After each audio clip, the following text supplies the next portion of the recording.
Is that a yes? Zara, yes, nod yes. Okay, good. And Shabnam did that. All right, thank you so much. You know, oh, good, and admit these people from the waiting room all the time. Okay, good. That keeps, okay. So thank you all for being here.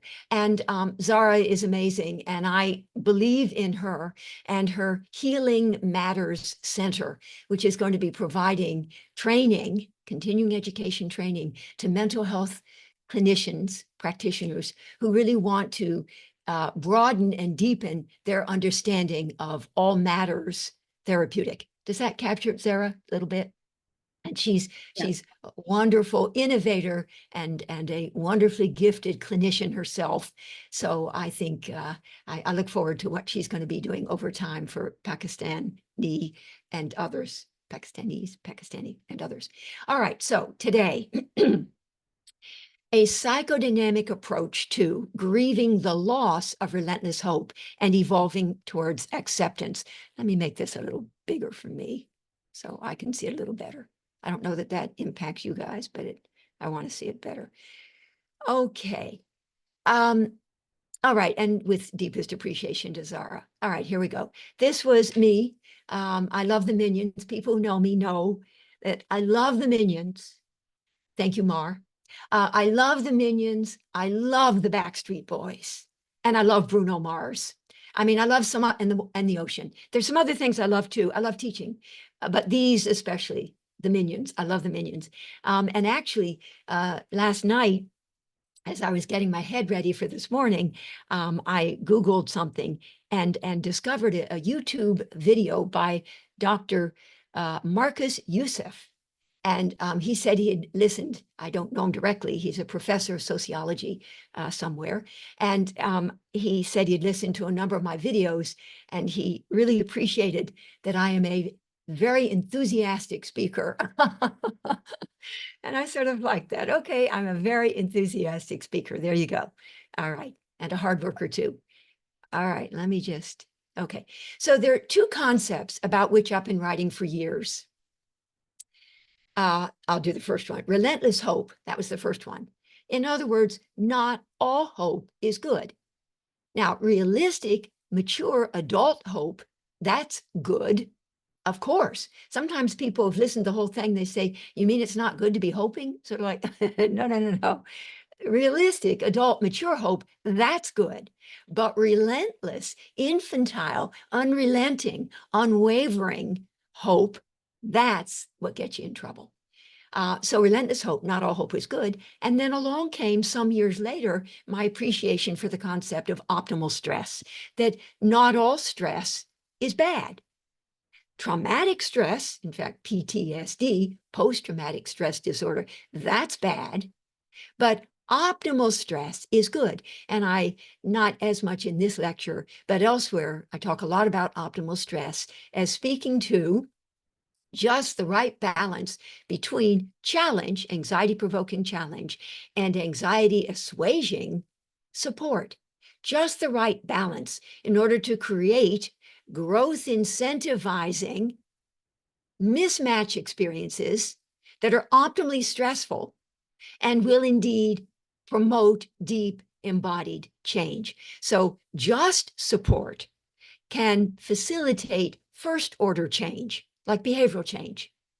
But to get second order, deeper, more embodied psychodynamic change generally requires just the right combination of excuse me, challenge, challenge and support. In other words, optimal stress to provoke healing, initially disruption and then repair, and cycles of disruption, repair, destabilization, and then restabilization at ever higher levels of adaptive capacity.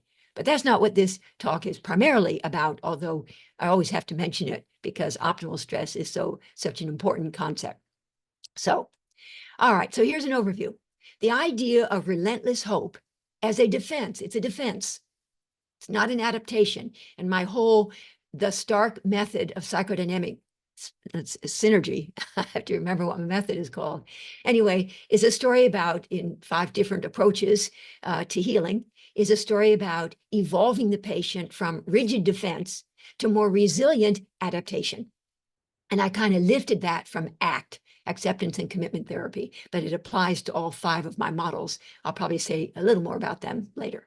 But anyway, so the idea is you want to get from defense to adaptation.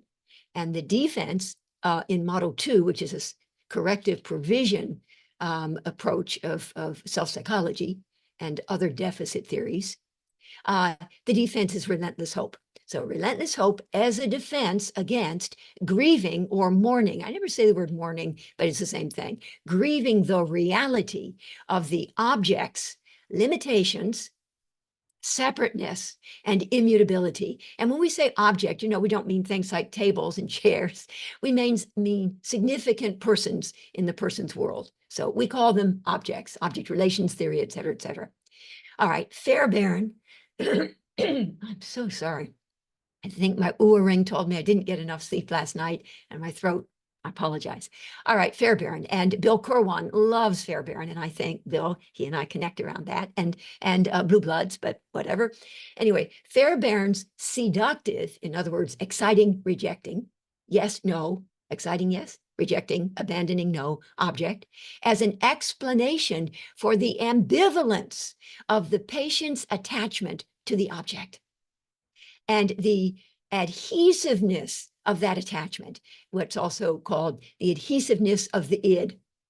There's both libidinal and aggressive or anti-libidinal cathexis or attachment to the object of one's desire, an object that is seductive. Initially, yes, but then no. Yes, then no. Cycles of excitement, rejection, excitement, rejection. All right, Fairbairn. Then my optimally stressful, growth incentivizing disillusionment statements. I'm going to suggest a prototypical intervention that is a good thing to keep in mind. That's very helpful. You get to say it again and again and again. I'm going to give you an example of one now. You had so hoped that I would give you the answers. That's the first of 3 parts. You had so hoped, kind of putting it back there. This is to facilitate their grieving. The grieving of their disillusionment, the loss of their illusion, the loss of their relentless hope. You had so hoped that I would give you the answers. But that conjunction is important. But you're beginning to realize that it doesn't always work that way. That's the reality of the disillusionment. But you're beginning to know, to get it, to understand, to get it, that it doesn't always work that way. And now for the third part, the conjunction. And now we resonate with the affect of disappointment. And it breaks your heart, and it enrages you, and it upsets you, and it bothers you. And you say that kind of thing over and over again in the hopes that in facilitating their grieving, that will bring about, and I sort of lift this, gosh, I'm so sorry. Lift this from some of the self-psychologists who talk about the importance of grieving optimal disillusionment, and then the adaptive transmuting internalizations that will follow, that will be in the wake of grieving optimal disillusionment. God, optimally stressful, growth incentivizing disillusionment statements to facilitate the grieving of disillusionment, i.e., the loss of illusions, relentless hope being the illusion, the defense, about the object of one's desire. Grieving as taking ownership of both devastation and rage. Adaptive internalizations, as opposed to defensive introjection of bad, adaptive internalization of good, as a result of this grieving, of the good that really was there, whereby whatever good that the object had offered will be taken in. That's cool. And ultimately evolving of the patient from relentless hope, the defense, to sober, mature acceptance, that's the adaptation, of the harsh reality that it was what it was and is what it is. But importantly, also, and I only got this as I myself evolved, so it took me decades to get to this one, appreciation for whatever good there was might still be and could yet be. Oh, that repeats itself. Whatever good there was and might still be. Yeah, that extra thing at the end there is not necessary. Okay. Elvin Sembrad, one of my mentors at Mass Mental Health Center in Boston. Pretending that it can be when it can't is how people break their hearts. Okay, relentless hope. A defense to which the patient clings in order not to have to feel the pain of her, I use her, of her disappointment, her heartbreak, her disappointment in the object. The hope, a defense ultimately against grieving. So whenever you have a patient who's relentless in her pursuit of something that you and a panel of 10,000 judges, objective judges, would have said, my God, let it go, forget it, it's not going to happen. Know that that is speaks to their refusal to confront and grieve the reality of the object's limitations, separateness, and immutability, the fact that they can't be forced to change. The patient's refusal to deal with the pain of her grief about the object, therefore, fuels the relentlessness with which she pursues it. Both the relentlessness of her hope, think libido, that she might yet be able to make the object over into what she would want it to be, and the relentlessness of the outrage, think aggression, she experiences in those moments of dawning recognition that despite her best efforts and most fervent desire, she might never be able to make that actually happen. So the relentless hope speaks to the libido, and the relentless outrage speaks to mobilization of aggression. And note that I used to say rage. And I like the word rage only because hope has 4 letters and rage has 4 letters. But then I sort of got a little deeper into it and sort of got with the program a little better and realized that it's really the relentlessness of the outrage, which suggests more the idea, God damn it, it's my right, I'm entitled to have it, which is very much at the heart of relentless hope, relentless entitlement, and a sense of outrage in the face of being denied. Not just rage. Rage is more sort of a diffuse rage, but outrage, a sense of frustrated entitlement. So the relentlessness of the outrage, think aggression, in those moments of dawning recognition that even though she's trying so very hard, she might never be able to force the object to change. The object might indeed never change. But then the object, seductive, i.e. exciting, rejecting, will throw the person a few crumbs, and the patient will get hooked again and return to her relentless hoping, wishing and hoping and praying. So this is where I have to ask, that song, wishing and hoping and thinking and praying, that song is by Dusty Springfield. And anyway, it speaks to the concept of relentless hope. All right. Now, equally importantly, what fuels the relentlessness of the patient's pursuit is the fact that the object, think Winnicott here, is outside the sphere of her omnipotence. That's not okay with her, and is therefore unable to be either possessed or controlled. So the locus of control here, when we're talking about the relentless hope, is the illusion that one has the control and that one can make the objects in one's world, excuse me, be all that one would have wanted them to be. Indeed, here, underlying the patient's relentless pursuit is the illusion. Do you mind if I'm going to mute myself for a second.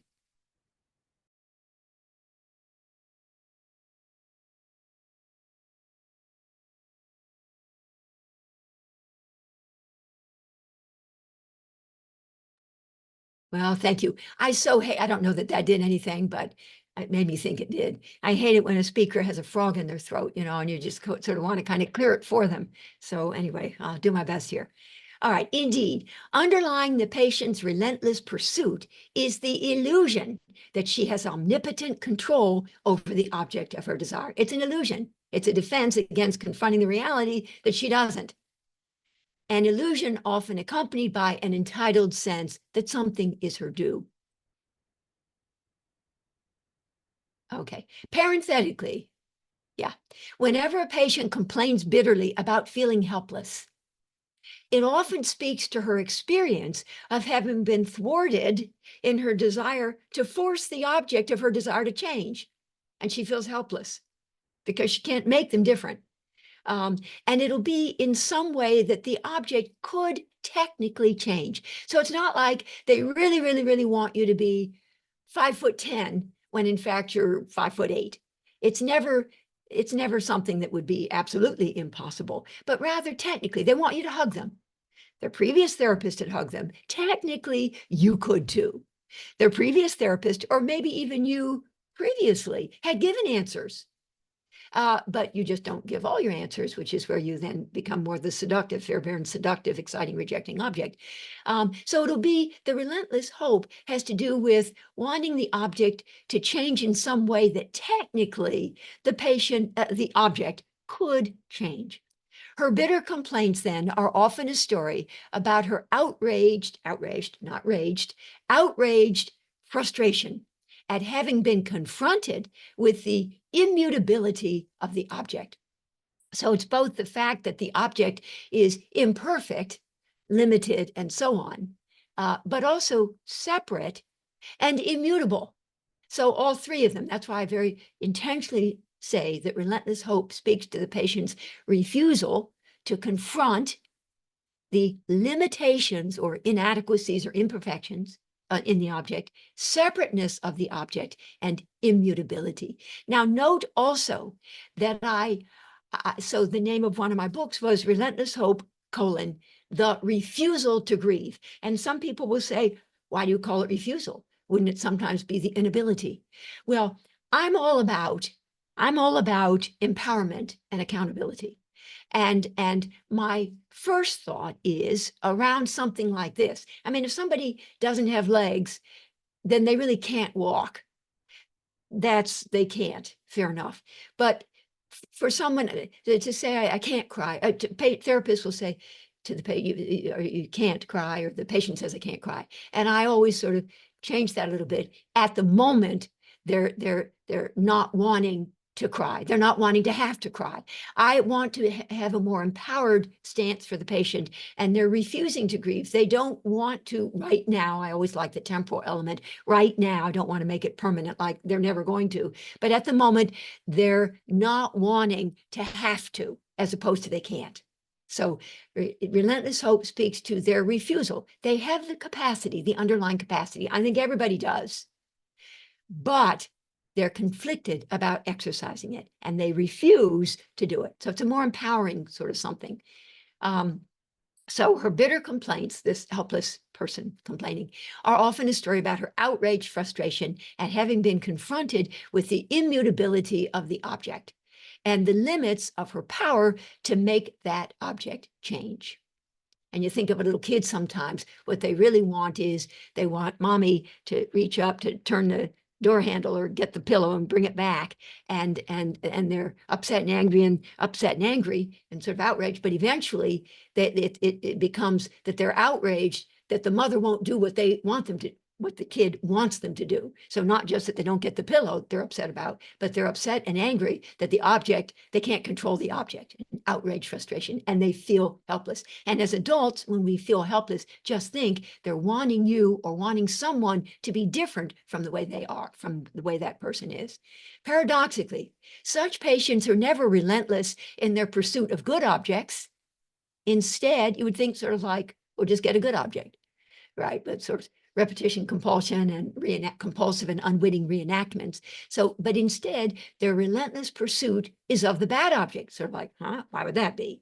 Talk about self-sabotage. Well, yeah, talk about self-sabotage. In other words, it is never enough that the patient simply find a new good object to compensate for how bad the old one had been. Rather, the compelling need becomes first to create, or more accurately, to recreate the old bad object.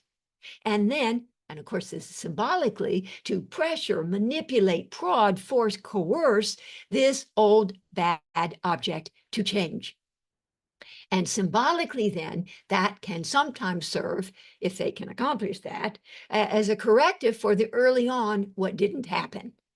And yes, so it's so as with every repetition compulsion, or that's more when it's in your head sort of, or when you're playing it out on the stage of your life, a reenactment, as with every compulsive and unwitting unconscious reenactment, there is a healthy component and an unhealthy component. The unhealthy component has to do with just recreating more of same, because that's all you've ever known. And that, therefore, is the thing that's most comfortable. So no matter how messed up or dysfunctional or maladaptive it might be, that's all you know. In Stephen Mitchell's words, the familial is therefore the familiar and the thing that you're most comfortable with.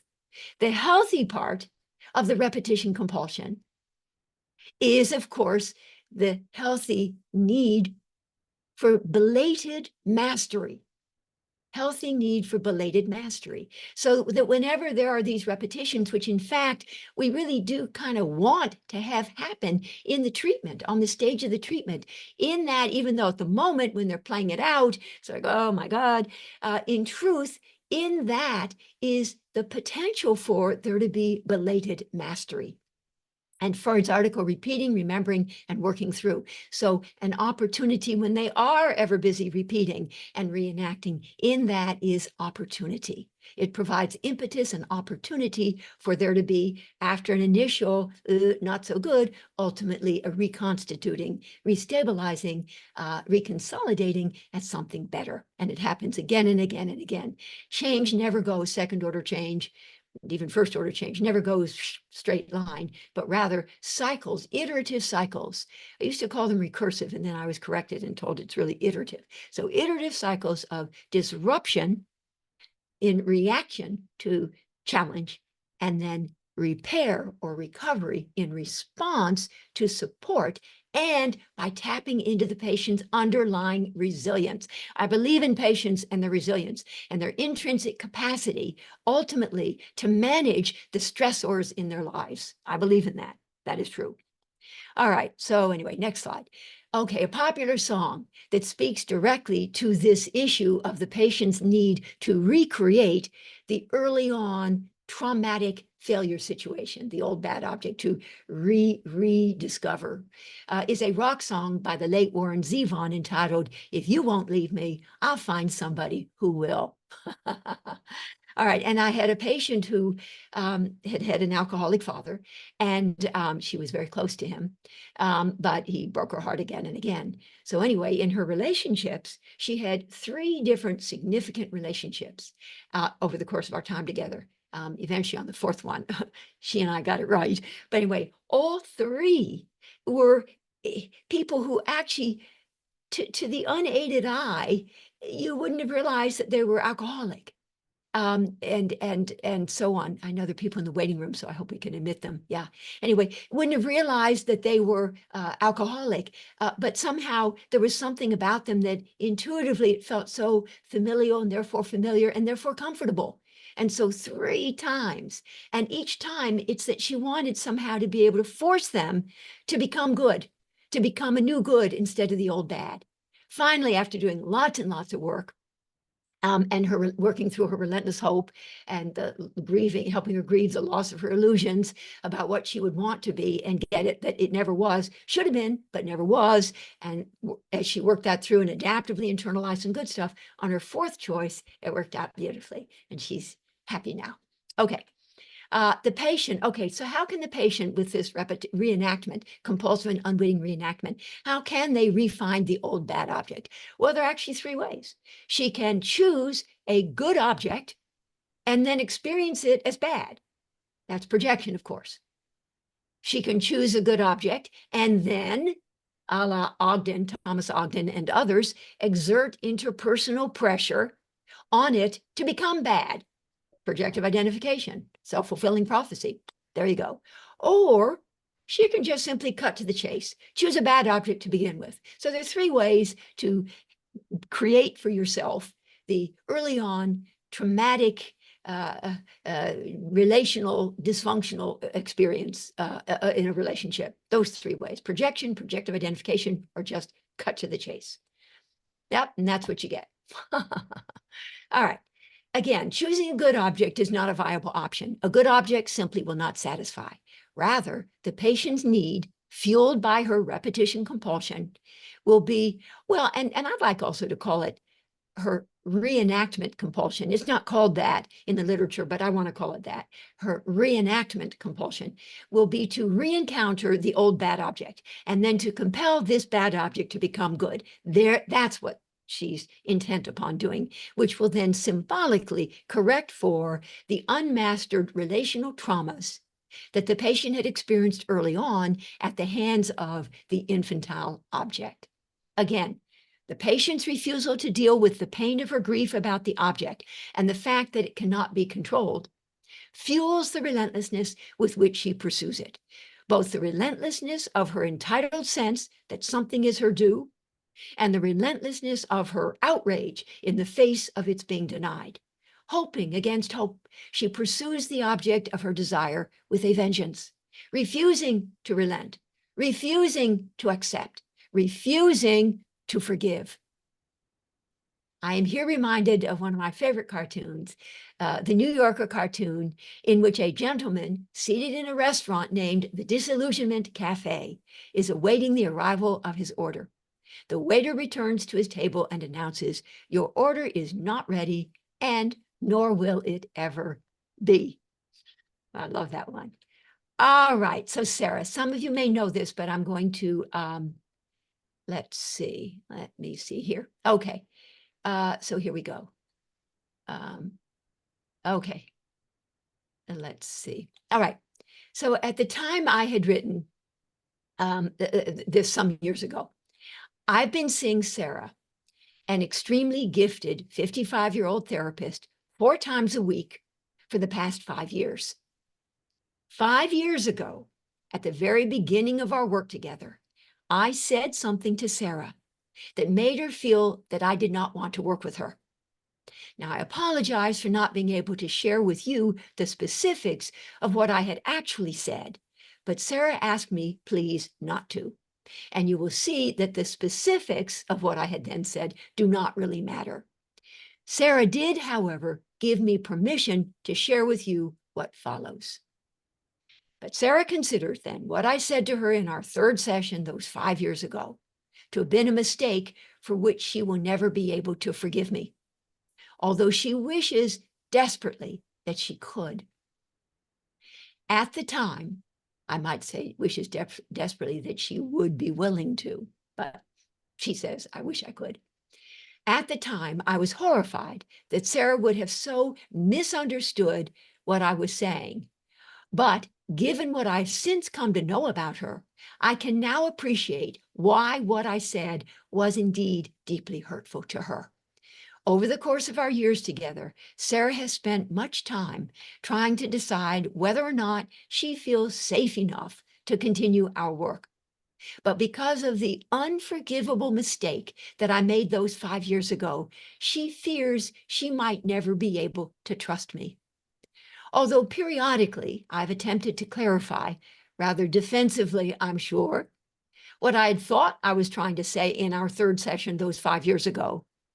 Understandably, Sarah has not been all that interested in listening and has held fast to her experience of me as untrustworthy and of the therapy as a place that is not safe. Certainly not safe enough to bring her despair, her heartbreak, her loneliness, or her tears. She's never cried.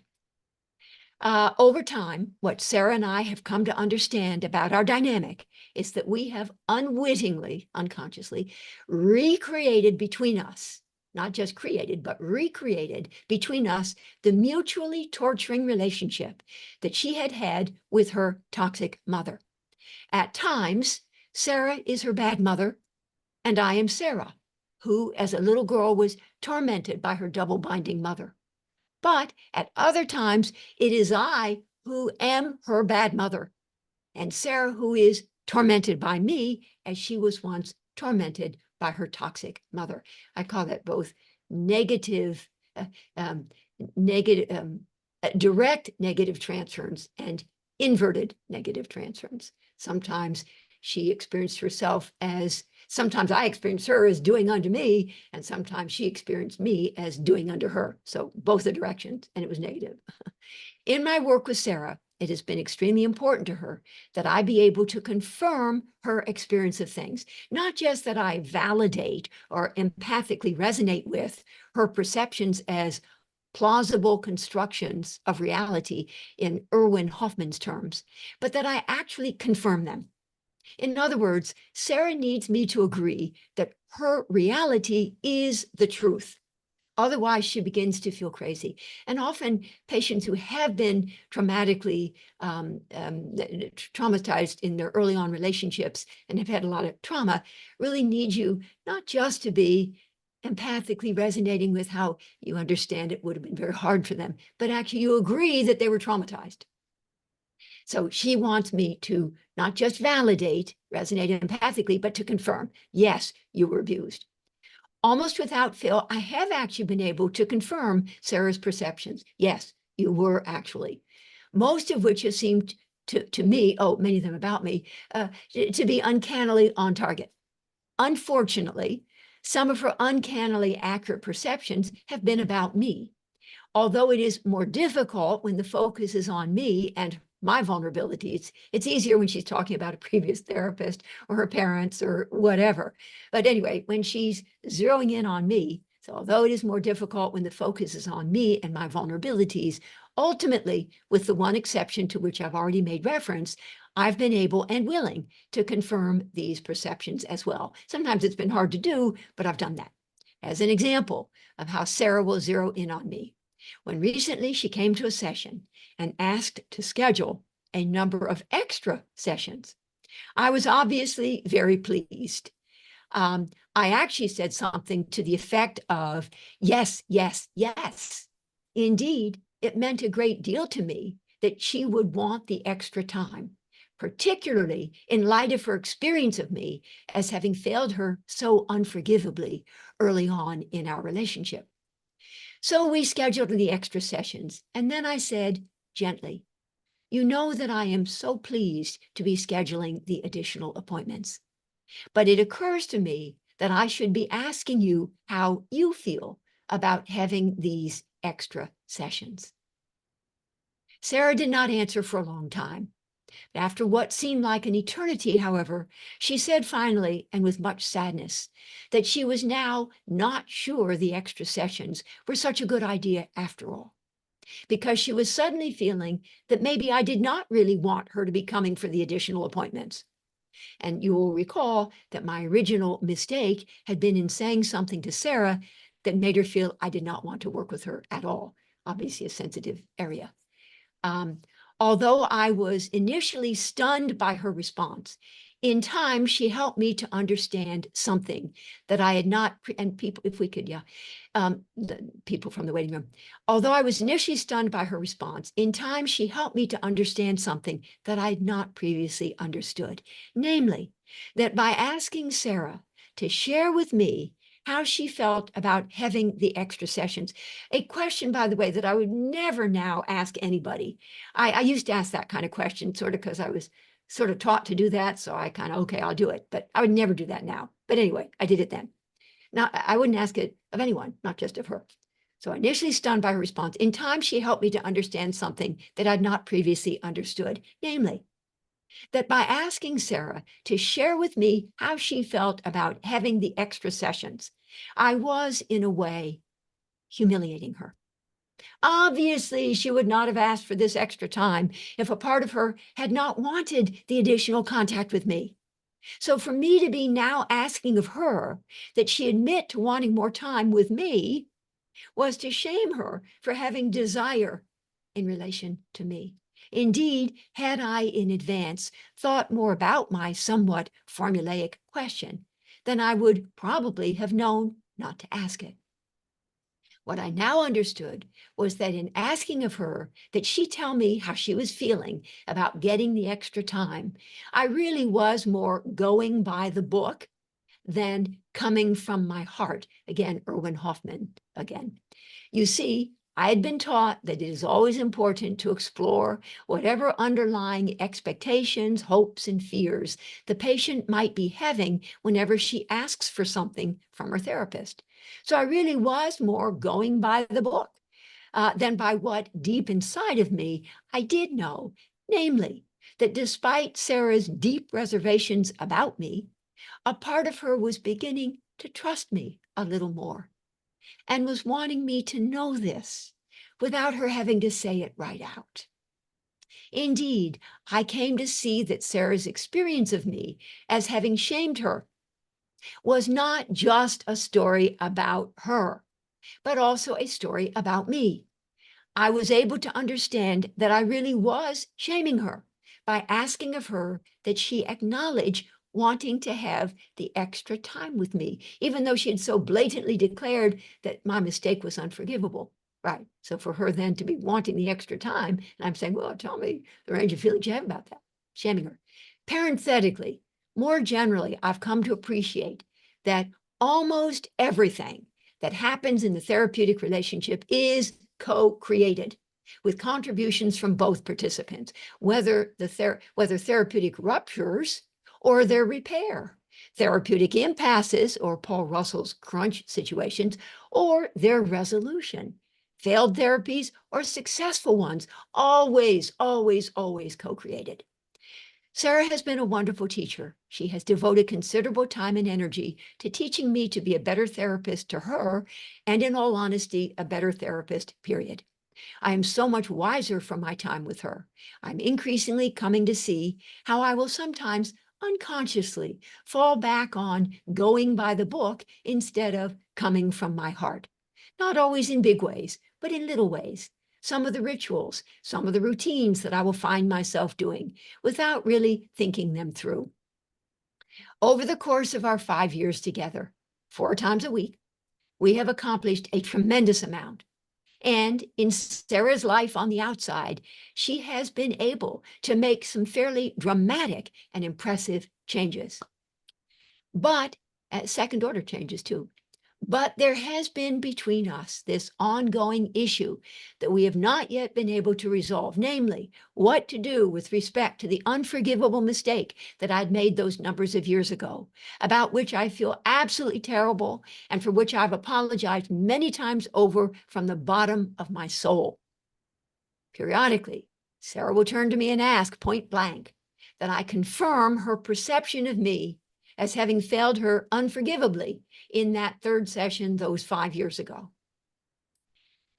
And over the years, she has made it very clear that were I to confirm that perception, she would have no choice but to terminate her treatment with me. On the other hand, when I do not confirm her perception, she feels she has no choice but to continue to feel unsafe, desperately disappointed, and angry. When Sarah and I get into this place, as we have so many times over the course of our years together, my mind almost snaps from the pressure of how crazy-making the whole thing is. Sarah, by asking of me that I confirm her perception of me as untrustworthy and of my early on mistake as unforgivable, puts me in an untenable position. But by the same token, by hoping and praying, wishing that Sarah would someday both trust me and forgive me, I put Sarah in an untenable position. Sarah asks of me something that I cannot possibly do, sort of cannot, I guess, in quotes, but then I ask of her something that she cannot possibly do. It is indeed agony for us both, yes, and periodically we do both get very angry at each other. But it is also telling us a great deal about the toxic relationship that she had with her mother. And I believe we are doing the work that needs to be done, namely attempting to negotiate our way through and out of this convoluted, mutually torturing, hopelessly enmeshed relationship that is, in actual fact, a recreation of the double-binding, no-win relationship that she had with her mother. It is a mutual enactment in which both of us are participating. This is the work, not this is what we need to get through so that we can continue our work. No, this is the work. Because by way of the drama that is being reenacted between us, Sarah is enabling me to experience firsthand what the experience must have been like for her in relation to her mother. We will need someday to find our way out of this catch-22 situation. But for now, we must both sit with the uncertainty of not knowing what will ultimately unfold. The other day, however, something different did happen. I did write this whole thing a number of years ago, but the other day, however, after 5 years, something different did happen. Sarah was once again begging me to admit that what I'd said to her those numbers of years earlier was unforgivable. As I listened, too exhausted to feel angry, I found myself feeling so sad, so trapped, so anguished, and so tormented that I suddenly burst into tears. I rested my head in my hands and just sobbed. Sarah sat there very still, barely breathing, watching, waiting. Eventually, I stopped, and we continued our talking. This time, I knew not to ask her the formulaic question, "How was it for you?" my crying. Later in the session, however, I think Sarah did show me what it must have been like for her. She herself began to cry. She put her head in her hands and wept. Now it was I who sat there, very still, barely breathing, watching, waiting. And what made it particularly poignant for me was my knowing that she, as an adult, had never before cried in front of anyone. Literally and figuratively, a watershed moment for us both. Our work continues. Okay. All right, to return. Thank you for listening. Okay, so Fairbairn. Hello, Bill Corwan. Fairbairn's intense attachments. We love Fairbairn, although I read him for many years, didn't understand it, then had to read Gun Trip in order to understand Fairbairn. And then once I kind of got that, then I went back to Fairbairn, and there are 2 pages in the International Journal article that just say it all. Fairbairn, just say it all, and they're beautiful. Maybe it's 1963. I don't know. I hope so. All right. As we know, Fairbairn said, a bad object is infinitely better than no object at all. So again, we're thinking about relentless hope and relentless outrage. Okay. I think it accounts, that concept, Fairbairn's intense attachments, a bad object infinitely better than no object at all, accounts in large part for the relentlessness with which patients pursue the unattainable. Both the relentlessness of their unrealistic hope and entitled sense that something is their due, and the relentlessness of their unwavering outrage in the face of its being denied. In those moments when they get it, it's not going to happen. Many theorists have written about internal bad objects to which the patient is fiercely attached or cathected, but few have addressed the critical issue of what exactly fuels these intense attachments.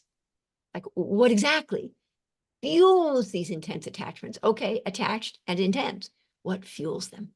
So it's to Fairbairn that we must look to understand the specific nature of the patient's intense attachments to her internal bad objects, and when they are delivered into her relationships, later her intense attachments to her external objects. Attachments that make it difficult for her to separate from them, the adhesiveness, which she must do if she is ever to extricate herself from her relentless pursuits and her compulsive and often unwitting reenactments.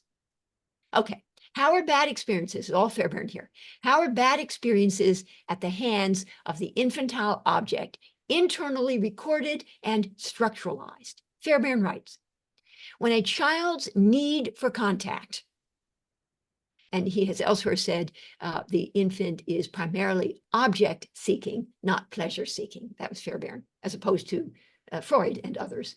who are more into the drives in that way. His was more the need for contact, the need for the object. So when a child's need for contact is frustrated by the parent, the child deals with her frustration by defensively introjecting. Again, I'd said good stuff comes in sort of very kind of in the literature, sometimes, usually. Internalize is good. It's adaptive internalizing. But introjection, like pathogenic introjection is defensive. Not good. That's the way you get bad stuff in. Adaptive internalization is the way you get good stuff in. Okay, so when a child's need for contact is frustrated by the parent early on, the child deals with her frustration by defensively introjecting the bad parent. And I think of a Fairbairnian dust buster. You know, those little things you go around. I don't do it nearly enough in my house here, but it sucks up the dirt, sucks up the bad stuff. So a Fairbairnian dust buster, that's the first line of defense. It's as if the child finds it intolerably painful to be disappointed by the parent. And so the child, to protect herself against the pain of having to know just how bad the parent really is, introjects the parent's badness in the form of an internal bad object, or he didn't call it, but a pathogenic introject. Basically, and he does call it this, the child takes the burden of the parent's badness upon herself in order not to have to feel the pain of her grief. Defensive introjection of the parent's badness happens all the time in situations of abuse. The patient will recount episodes of outrageous abuse at the hands of a parent or a caregiver, and then report that she feels not angry at her parent, but guilty. Mea culpa, me, bad. Oh, after all, it's easier to experience herself as bad, as unworthy, than to allow herself to know the horrid truth about her parent as having been bad, as having been abusive. In other words, it's easier to experience herself as bad and as having deserved the abuse, for having somehow provoked it, for having maybe gotten in the way, for having had too many needs, for having been too difficult, or even for having been born. Then to confront the intolerably painful reality that the parent should never have done what she did. More generally, a child whose heart has been broken by her parent will defend herself against the pain of her disappointment by taking on the parent's badness as her own, thereby enabling her to preserve the illusion of her parent as good and as ultimately forthcoming, thereby enabling her to preserve, think relentless hope, the illusion of her parent as good and as ultimately forthcoming if she, the child, could but get it right. The illusion of control of one's surrounds. If she, the child, could but get it right. The illusion of omnipotent control. Winnicott talks about that. And those of us who have little kids have experienced that with our little kids. The illusion of omnipotent control of our surrounds. And early on, during the little infant stage of absolute dependence, important that the little one be able, indeed, to have a wish without even expressing it. And mommy or the caretaker, caregiver, or daddy, or whomever is there to satisfy the need. In essence, by defensively introjecting the bad parent, the child is able to maintain an attachment to her actual parent, and as a result, is able to hold on to her unrelenting hope, an illusion, a defense, that perhaps someday, somehow, some way, were she to be but good enough, I want you to start thinking a little bit about masochism. Were she to be but good enough, try hard enough, suffer deeply enough, she might yet be able to compel her parent to change. Again, as Fairbairn writes, a relationship with a bad object is infinitely better than no relationship at all. Because although the object is bad, the child can at least still relentlessly hope that the object might someday become good, if the child or the patient could but get it right somehow and force thereby the object to come through and to deliver the narcissistic goodies and supplies and to satisfy the needs. Now, but back to the original question, what does Fairbairn suggest is the specific nature of the child's intense attachment to this internal bad object? According to Fairbairn, a bad object is a parent who frustrates her child's longing for contact. But, writes Fairbairn, a seductive parent who first says yes and then says no is a very bad parent. Fairbairn's interest is in these very bad parents, these seductive parents, which means that when a child has been failed by a parent who is seductive, the child, as her first line of defense, will interject this exciting but ultimately rejecting parent. So just think of this. It's inside now. The Fairbairnian dust buster. Suck in the seductive, i.e. exciting, but ultimately rejecting or abandoning parent.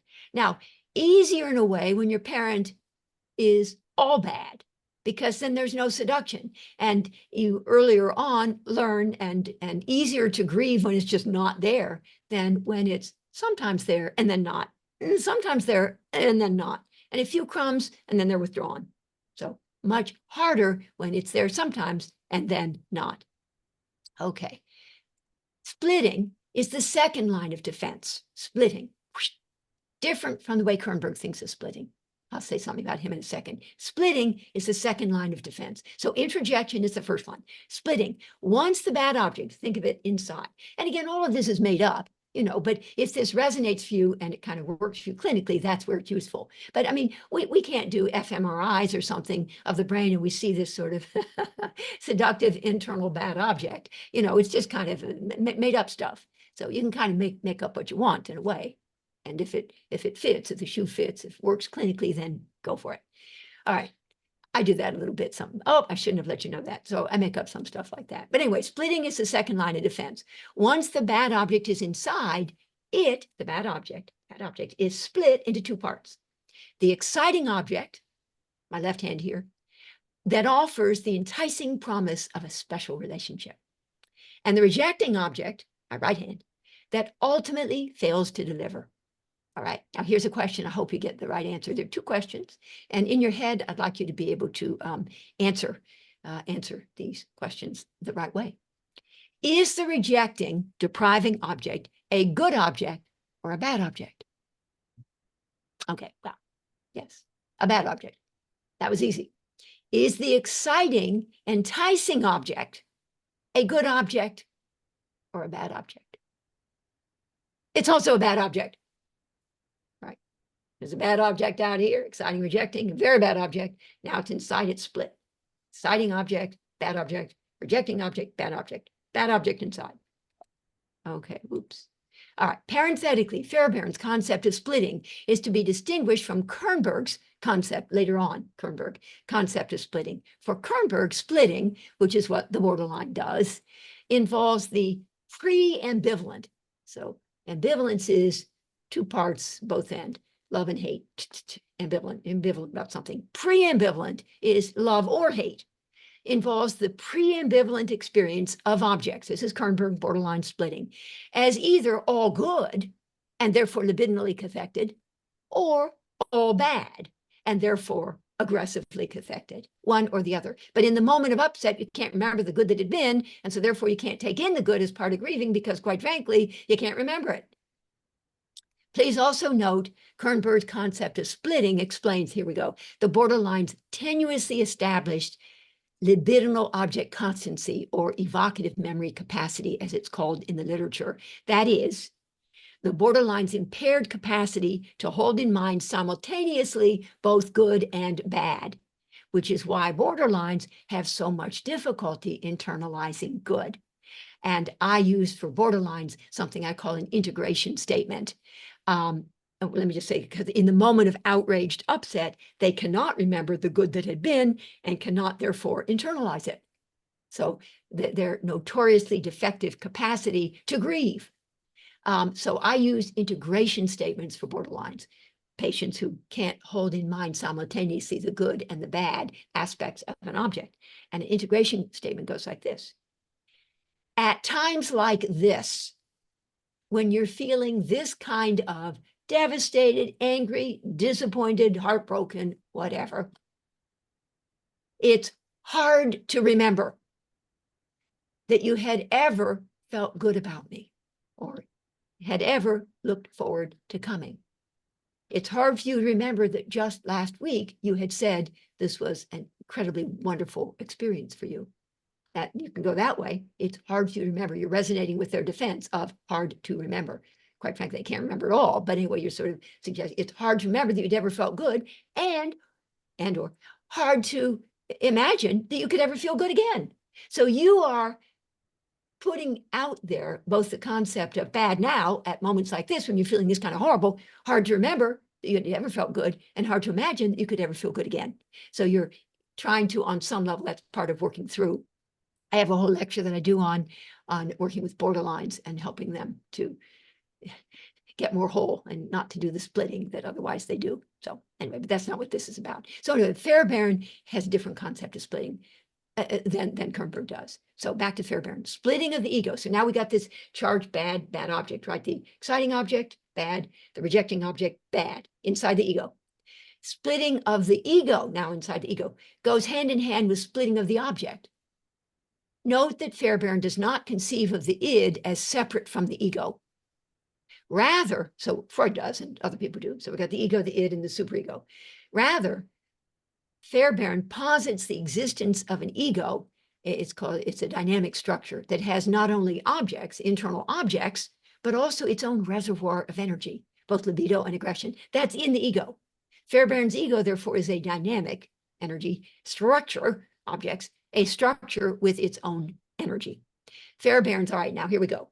Fairbairn's libidinal ego, libidinal ego, attaches itself to the exciting object and longs for contact, hoping against hope that the object will be forthcoming. Think relentless hope. Masochistic too, relentless hope. Fairbairn's anti-libidinal ego, or aggressive ego, which is a repository for all the hatred and destructiveness that have accumulated as a result of the frustrated longing, attaches itself to the rejecting object and rages or outrages against it. Okay, so think of that. You got exciting object, rejecting object. You got the libidinal ego, which is sort of id energy, but it's inside the ego. So libidinal energy, and the aggressive or anti-libidinal energy, the anti-libidinal ego, as Fairbairn called it, attaching itself, cathecting the rejecting object. Okay, and that's all inside the ego. That's the internal world. Okay, so what then is the specific nature of the patient's intense attachment to the internal bad object? Eventually, when it's projected or projective identification, it becomes external, but for now, the internal. So what then is the specific nature of the patient's intense attachment to the bad object? It's like taking candy from a baby here, right? It is, of course, ambivalent. It is both, I said the answer, libidinal and anti-libidinal or aggressive in nature. And we have to remember that when patients are involved in, under the sway of their reenactment compulsion or their repetition compulsion, but are involved in abusive relationships, it's not just bad for them. They are yearning and longing and intensely, passionately committed, relentlessly hopeful that maybe, somehow, some way, someday, the bad object will become good, which will then be symbolically a corrective for what had not happened early on. So this attachment is ambivalent, and you have to memorize that. So when we feel so good that sort of like first order change, the patient is no longer involved with the bad girlfriend or with the bad boyfriend. Whew, oh, good, whew. Well, just wait a few minutes, and the next one will be bad in the very same way, because second order change and actual grieving was not done. So the need to sort of refind the old bad, exciting, rejecting, seductive object has not really been worked through, and so on, and it's ambivalent. And so the next one that you glom onto is going to be the very same issues come to the fore. So it's, of course, ambivalent. Libidinal and anti-libidinal in nature. The bad object is both loved because it excites, which is why it is libidinally cathected, Freud's word, cathected, energy investment, and hated because it rejects, which is why it is aggressively cathected. A delightful story that Guntrip recounts. Fairbairn had once asked a child whose mother would beat her cruelly would you like me to find you a new kind mommy? Now, let me say, I can barely read this slide to you because that's such a seductive statement. After I knew that Fairbairn had asked this, I thought about how I, as a child psychiatrist, sometimes, because this was in my training, so I thought, well, I should do it. I would ask the little child, if you could have 3 wishes, what would they be? And it's sort of like, what was I thinking? I'm just a seductive object. I'm not going to grant them their 3 wishes, but I'm just asking, what would it be? So anyway, here's Fairbairn, whatever. But anyway, so he said, would you like me to find you a new kind mommy? Said he seductively. To which the child had immediately responded with, no, I want my own mommy. Okay. Fairbairn interpreted the child's response as speaking to the intensity of, fair enough, me too, not only the anti-libidinal tie, aggressive, to the bad object, but also the libidinal tie to the bad object, and thus the difficulty extricating oneself from one's relentless pursuits and compulsive and unwitting reenactments. In any event, okay, now, so first line of defense, introjection of the bad, exciting, rejecting object. Second line of defense, splitting of the object and that part of the ego that's cathected. The third line of defense is repression. Unconscious, repression is unconscious, suppression is conscious. Unconscious repression of the ego's attachment to the exciting, rejecting object. According to Fairbairn, then, at the core of the repressed is not an impulse, not a trauma, not a memory, but a forbidden relationship. Yes. I know Bill Kirwan loves that. An intensely conflicted relationship with a bad object that is both loved and hated. Over time, this ambivalent attachment, and sometimes patients, they're aware of their hatred, but not of their love. Or they're aware of their love, but not their hatred. They ultimately need to become aware of both in order to work through their intense attachment to the bad object. Over time, this ambivalent attachment to the internal object will be compulsively reenacted on the stage of the patient's life and in the treatment, if all goes well in the treatment. When it comes into the treatment, it's a little trickier. And fortunately, we're getting paid to do the work we do because it can get a little tricky, but that's the most efficient way to get it done. I think it can be done other ways too, but the most efficient, time efficient way to do it is when it's delivered into the transference. And that's tricky. That's a tricky one. Some crunch, Paul Russell's crunch situations. It's my model 3, where you're negotiating at Darlene Ehrenberg's intimate edge, the projective identifications and the mutual enactments where seducer, seducee, and rejector, rejectee, exciting person, rejected one, whatever. Whatever. It gets very pretty intense when you're negotiating at the intimate edge in model 3, the projective identification. But all right. Over time, this ambivalent attachment, I said, to the internal object will be compulsively reenacted on the stage of the patient's life, such that she will find herself reacting to the external objects of her desire with both longing and aversion. Although because the attachment is repressed, i.e. unconscious, the patient might be unaware that both sides exist. So they need to become aware that both sides exist. What this means clinically is that patients who are relentless in their pursuit of the bad, exciting, rejecting object must ultimately acknowledge both their intense hunger for the object and their outraged hatred of the object for failing them repeatedly. You can't do one, just one. It was therefore to Fairbairn that we turned in order better to appreciate that the intensity of the patient's attachment to the bad object is fueled by intense ambivalence. And this is something I have to kind of keep reviewing those 2 pages in Fairbairn to just sort of really get it, that a second order change really requires deep embodied psychodynamic change, structural change, requires that there be grieving of these kinds of attachments to the abuser, the victimizer, the one who is doing unto you, in order for there to be ultimately resolution and the patient to be able to extricate herself from all of these situations in which she, quote, finds herself, i.e. that she's ever busy recreating for herself. Okay. Okay, now, although Fairbairn, this is an important section here, Although Fairbairn's claim is that he is writing about schizoid personalities, I mean, sort of, oh yeah, Fairbairn, the schizoid personality, and he does a brilliant, beautiful job of it, which, by the way, is in my model 4. I'll just say this real quick, like, because I've sort of teased you seductively a little bit about my Stark method of psychodynamic synergy. So here we go. Model 1 is the interpretive perspective of classical psychoanalysis. Model 2 is the corrective provision or deficiency compensation perspective of self-psychology and other object relations theories that zero in on absence of good, like Michael Balint, the area of the basic fault. So model 2 is a corrective provision or deficiency compensation approach to the approach of self-psychology. Model 3, so model 1 is more cognitive, model 2 is more affective, model 3 is more relational. Model 3 is the intersubjective perspective of contemporary relational theory. And now instead of in model 2, it's absence of good, deficit, and correcting for that by way of serial accretion of new good.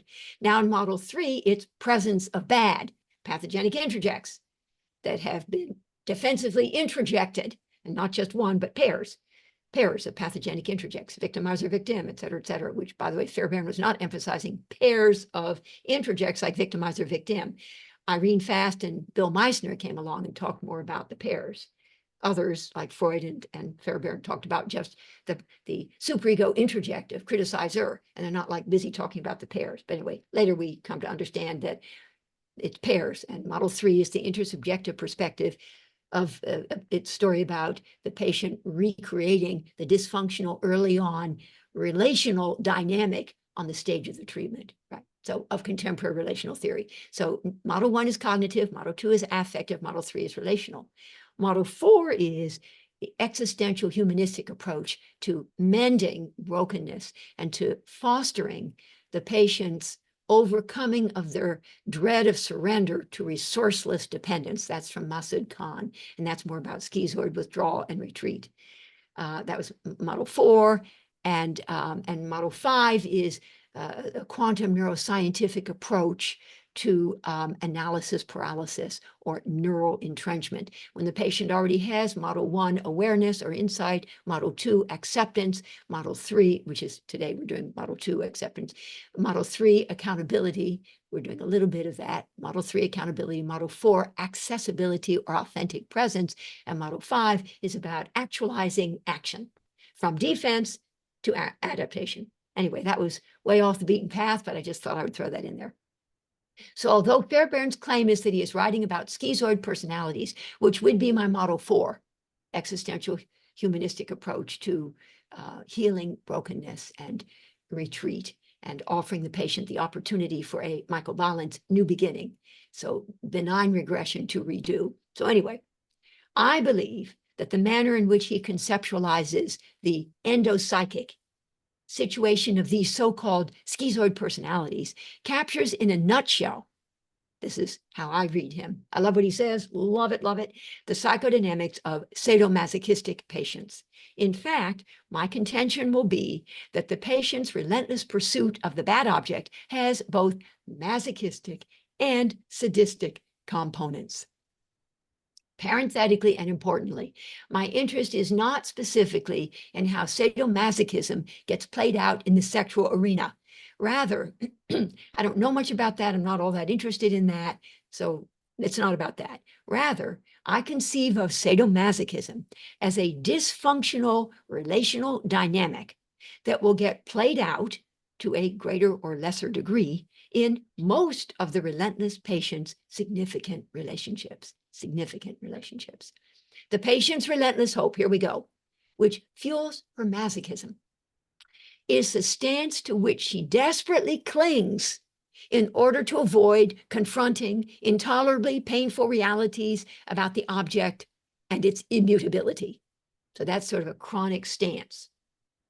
And her relentless outrage, which fuels her sadism that will kick in periodically, is the stance to which she resorts in those moments of dawning recognition that the object is separate, God damn it, and cannot be forced to be something it isn't.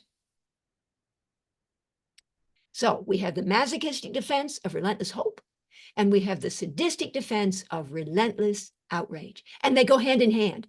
Again, pairs of pathogenic interjects, which Fairbairn now not emphasizing. Irene Fast, Bill Meister, and others, and Jessica Benjamin, doer and done unto.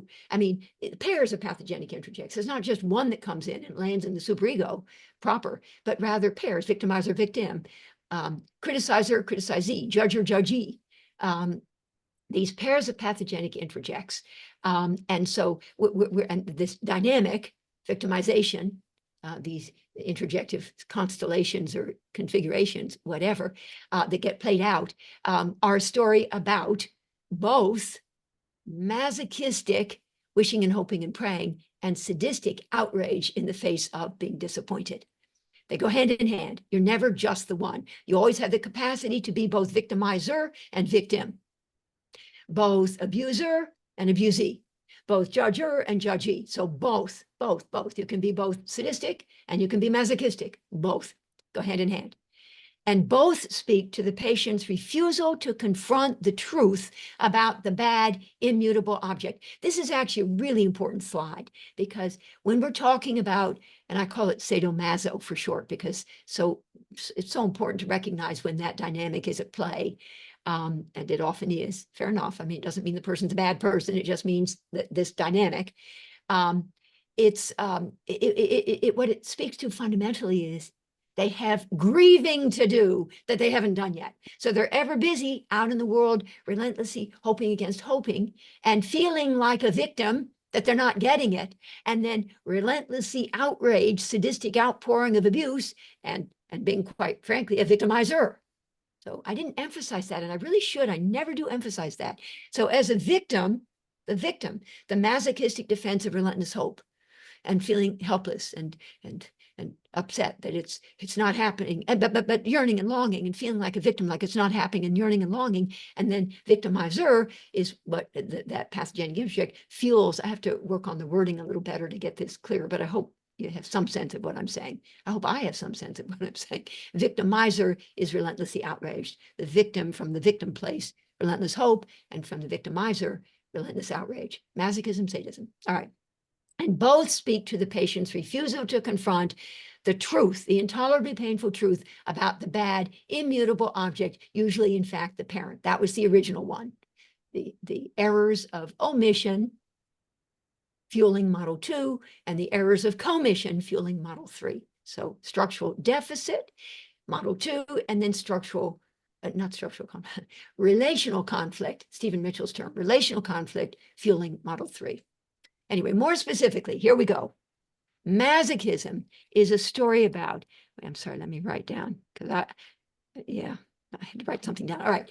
Masochism is a story about the patient's hope, her relentless hope, her hoping against hope, that perhaps someday, somehow, some way, were she to be but good enough, try hard enough, be persuasive enough, persist long enough, suffer deeply enough, or be masochistic enough, that she might yet be able to extract from the object, sometimes the parent herself, and sometimes a stand-in for the parent, like the therapist, the recognition and love denied her as a child.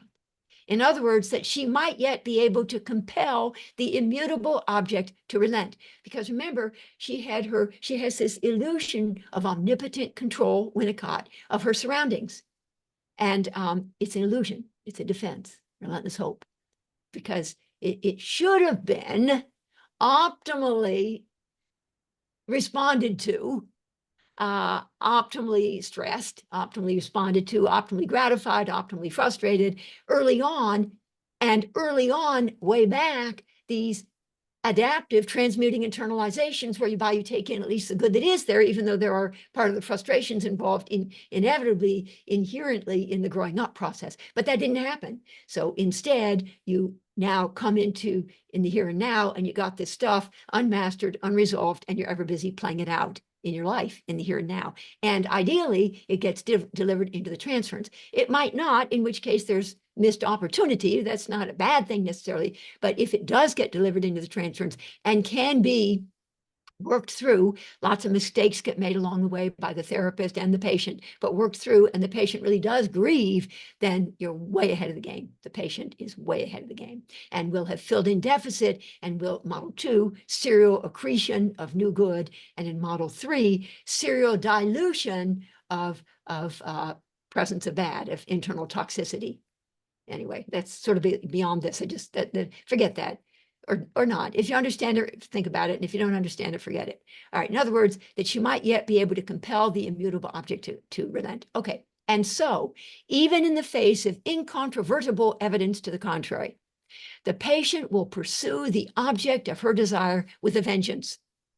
The intensity of this relentless pursuit, fueled by her entitled conviction that the object could give it, were the object but willing. You could hug me. You could tell me the answers. You could tell me you love me. We could be friends. I could email you between times. You could reduce your fee for me, right? And technically, the object could.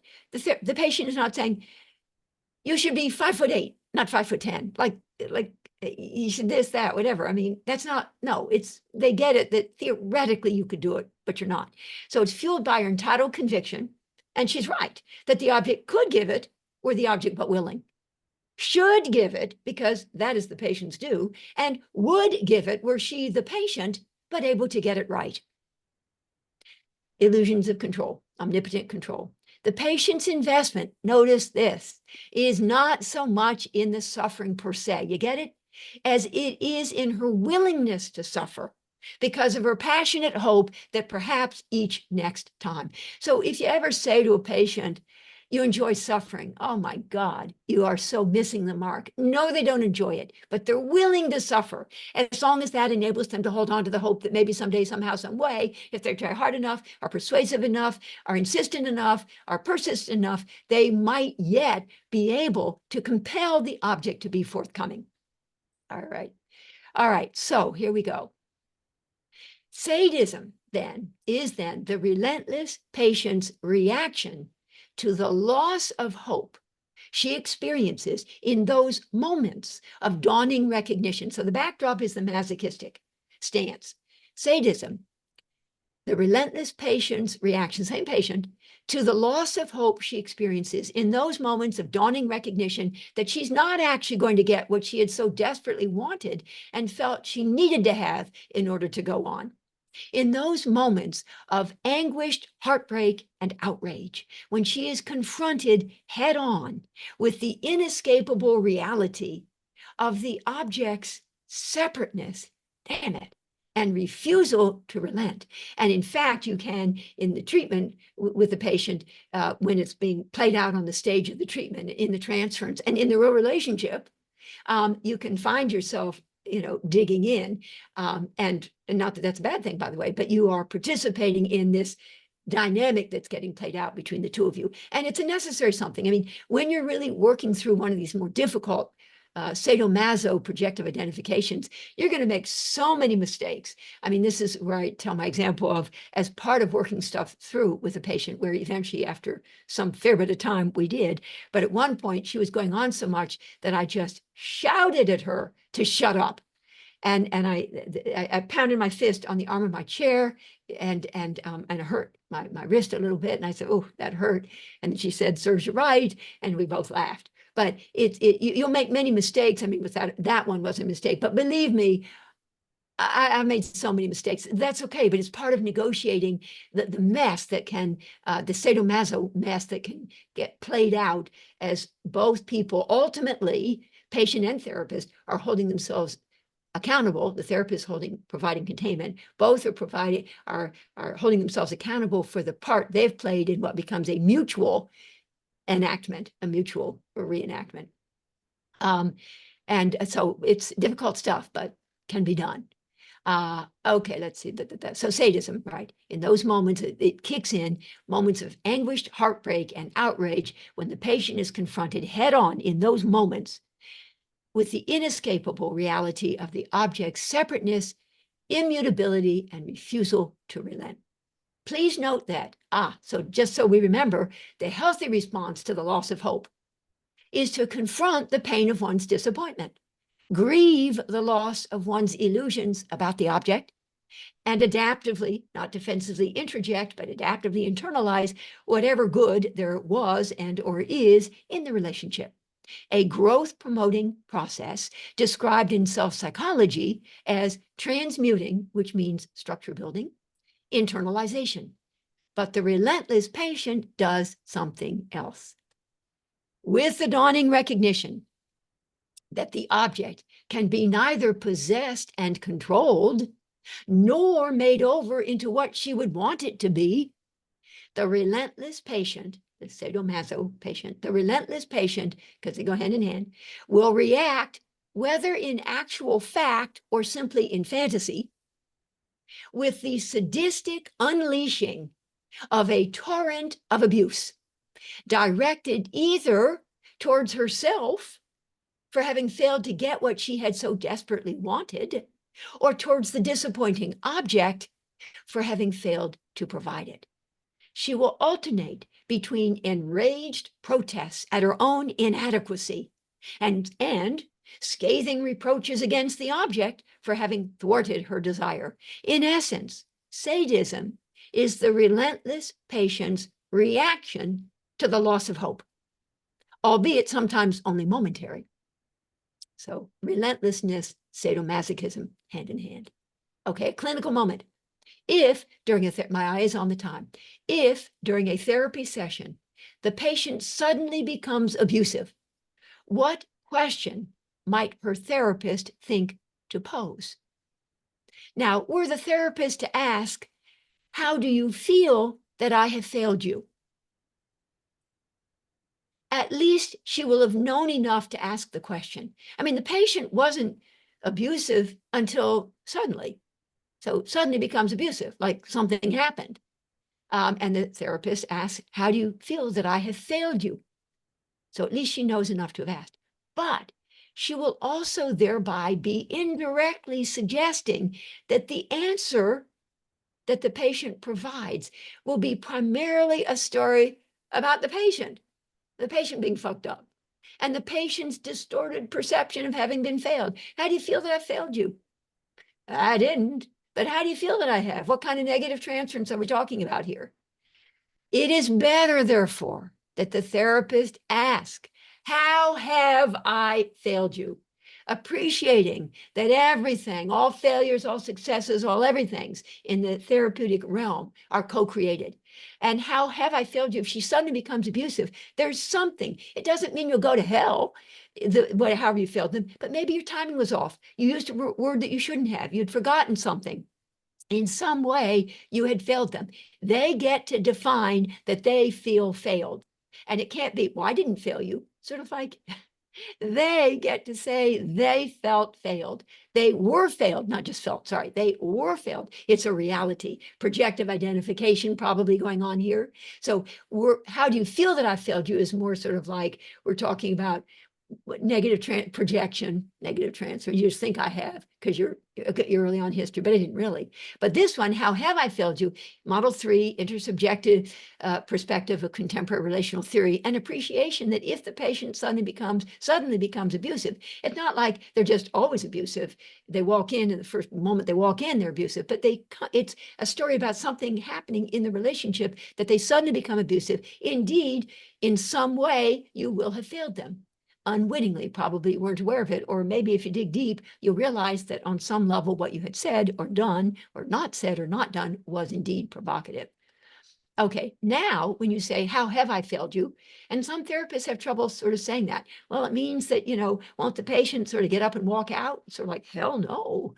I mean, they're just so glad that you acknowledged it, because otherwise they're in the heinous position of being the only one who does bad stuff. Whereas you sort of like, you don't ever fail them and you get it right all the time. So like, no. So now if the therapist has it in her hope she does, to be able to say authentically, how have I failed you? She will be signaling her recognition of the fact that she herself might well have contributed to the patient's experience of disillusionment and heartache. Perhaps by not fulfilling an implicit promise earlier made, or maybe by refusing to acknowledge her unrelenting commitment to a certain perspective. God knows I certainly have unrelenting commitments to certain perspectives, like that the patient should come every week if that's their commitment, if that's the commitment they've made. That's my belief, my unrelenting commitment. Maybe it turns out in this particular case that that's not actually the appropriate something. Or by failing to admit to an error in judgment, or by denying her poor timing of an interpretation. We can always find and understand and appreciate that there's something we did that was not right, such that the patient felt failed. We have to honor that. We have to honor that they felt that. Indeed, the therapist must have both the wisdom. I mean, I guess the patient could just go around saying, you failed me. But I mean, when you say, how have I failed you? Then they'll tell you. And then you get to negotiate at the intimate, Darlene Ehrenberg's intimate edge. Indeed, the therapist must have both the wisdom to recognize and the integrity to acknowledge, certainly to herself and perhaps to the patient as well, the part she herself might have played in the drama being reenacted between them. In any event, the sadomasochistic cycle will be repeated once the seductive, exciting, rejecting object throws the patient a few crumbs. The patient, ever hungry, the relentless sadomasochistic patient, ever hungry for such morsels, will become once again hooked and revert to her original masochistic stance of suffering, sacrifice, and surrender in a repeat attempt to get what she so desperately wants and feels she must have. All right, now, my eyes on the time, I'm not going to do this one. It's an interesting one. Not to be seductive. It's not that interesting. Nah, not that interesting, this empathic grunts one. Well, we'll move on because I want to do these optimally stressful disillusionment statements, the prototypes, give a few, and then create opportunities for you to ask questions. And if we don't have enough questions or comments, please be putting them in the chat. And when we get to that, then raised hands, I'll call on you for raised hands too. And then I can read you the empathic grunts little vignette. Okay. So optimally stressful disillusionment statements. There's a prototypical one that I've sort of created for my model 2.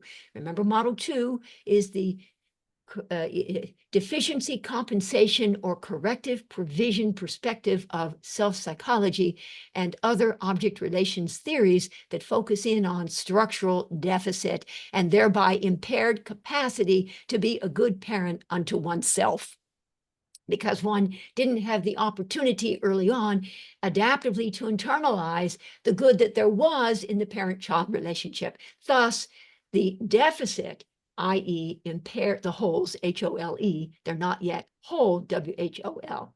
Thus, the holes and the deficits and the need to add new good to fill in deficit. And model 2 is about providing empathy, empathy, empathy. And then when the inevitable disillusionment or disappointment comes along, to offer them repeatedly optimally stressful, i.e. challenge and support. We'll show you in a second. I gave you one at the beginning. Disillusionment statements to facilitate the necessary grieving of the patient's early on and more subsequent disappointments.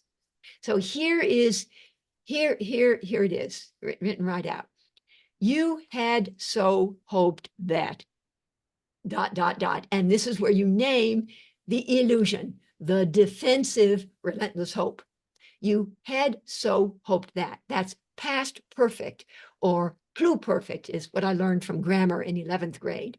Although in 11th grade, I was busy passing notes to all my friends, and sometimes the teacher would catch me. And it was very embarrassing because I wrote some kind of embarrassing notes. But be that as it may, I did listen a little bit, and I know that had so hoped is past perfect or pluperfect, suggesting not just you hoped, or even so hoped. You hoped that I would, but you had so hoped. To me anyway, means, back then, and now maybe it's a little different. But now, by the way, you may try to formulate one of these statements, but if indeed the patient is not about to relent, then quite frankly, we got to go back to some Model 1 conflict statements and other things. They're not about to be ready to grieve. So sort of, well, okay, well, you tried, and sort of like it missed the mark. That's okay. We miss the mark all the time. I mean, in every session that I have, I probably make actually real mistakes, like, I don't know, 10, 15, 20, some of which I'm able to sort of turn to our advantage, and some of which are quite frankly just simply mistakes. And if I have enough credit in the bank, the patient may let me get away with it. Maybe yes, maybe no, whatever. Okay, you had so hoped that, and now you name the defense, the illusion, the relentless hope. But the conjunction, but now so you had so hoped is a little more, Salman Akhtar and Jim Herzog have talked about homeostatic attunement, which is support, in essence, resonating with where the patient is, and disruptive attunement, which is challenge, i.e. directing the patient's attention to where you would want them to be, where you would want them to go. That's really interesting. And my different interventions in my 5 models all have these prototypical or template statements that are optimally stressful, growth incentivizing, that have both challenge, anxiety-provoking challenge, and anxiety assuaging support in order to make possible second order, i.e. deep embodied psychodynamic structural change. So in the statement, I both support, empathically resonating with, and challenge, both homeostatically attuned to and disruptively attuned to. So you had so hoped that. And they go, yes, yes, yes, yes. So that's homeostatic attunement, because I'm supporting them. They feel understood. But now I get to the disruptive part. You're beginning to realize that. And I'm highlighting what, and they don't like this. They don't. It's a bit of a challenge. But you are beginning to realize that I don't always give you the answers, that we aren't going to, that it's not okay for you to email between sessions, that I don't give hugs, that your mother is not going to apologize, that your girlfriend is not going to tell you she loves you yet, or whatever. But you're beginning to realize that. So you'd so hope that she would tell you she loved you, but you're beginning to realize that probably she won't. And how is it that he's beginning to realize that? Well, they've been together 2 years, or they've been with you for 3 years, and you have not yet said you love them. You had so hoped that I would tell you that I love you, or that I want to be your friend. But you're beginning to realize that that's not really what we do in here. That's not really how it works in here. And so this is a challenge, anxiety provoking. They don't like that at all. And there's the conjunction for the third part of a disillusionment statement that's facilitating grieving, and grieving of disillusionment. And we got to remember both the aggressive piece and the libidinal piece. And it devastates, breaks your heart, enrages, saddens, hurts, makes you cry, all sorts of whatever that's involved in grieving. The therapeutic goal is to create galvanizing tension between the defensive need. I haven't emphasized the distinction between need and capacity, or reaction and response, but elsewhere I do. Defensive need on the one hand, adaptive capacity on the other. The goal is to create tension, a mismatch experience, a growth incentivizing, optimally stressful mismatch experience, i.e. to create galvanizing tension between the defensive need, you get that now, for relentless hope, and the adaptive capacity, which we are kind of getting to in the second and third parts of this disillusionment statement, and the adaptive capacity to confront, grieve, and accept. So again, first highlight what had been the patient's illusion. In other words, the defensive need for relentless hope. Then highlight the reality of the patient's disillusionment. Doesn't necessarily yet involve affect. It might, but it doesn't have to. Highlight the reality of the patient's disillusionment. But you're beginning to realize that I really don't answer those kinds of questions. How do they know that? I mean, they've been with you for 4 years and you don't answer those kinds of questions, unless indeed you have, in which case color you seductive, because sometimes you do, sometimes you don't. That's okay, but just realize that you had initially offered something, or periodically you offer something, and then you don't. So you are being seductive, but that is almost inevitable that we do that. Like once or twice, we usually stop on time, we run over. And thereafter, we're always, the patient's always hoping that maybe we'll run over and give them extra time again and sort of color us seductive. For some people, that's not a big deal. They're not really thinking about that. But for other patients, well, you ran over once 3 years ago and you've never done it since. Am I not very interesting to you? So some people that bothers them, some people not, that doesn't bother them, something else will. Anyway, to create this mismatch experience. Okay, so second part, highlight the reality of the patient's disillusionment, which now we're talking about the adaptive capacity to confront. And then finally, in the third part, and the conjunction and, resonate empathically with the pain of the patient's grief. In other words, the adaptive capacity to feel the actual heartbreak. Okay, here are some examples. You had so hoped that I would tell you what to do, but you're beginning to realize that I don't simply give answers, and that infuriates you. Now, you may say this and a cousin to this probably 265 times. Don't say it exactly the same way each time, but you are, because they are unrelentingly cathected to their yearning and longing, relentless hope for you to be a certain something, or for their partner, or for their mother, or for their child to be a certain something, or their boss. And so you're going to have to say this over and over and over again. If it completely misses the mark, then forget it. You're being relentless and forget it. Just give up on these and go back to other kinds of things. So you might say a conflict statement model 1. You do know that at some point, so with conflict statements model 1, which are more cognitive, you emphasize their adaptive capacity to know in the first part of a conflict statement. You do know that I don't actually answer those kinds of questions, comma, but you find yourself continuing to hope that I will. That's a model 1 conflict statement. They don't begin to be willing to let it go. So let me say it again.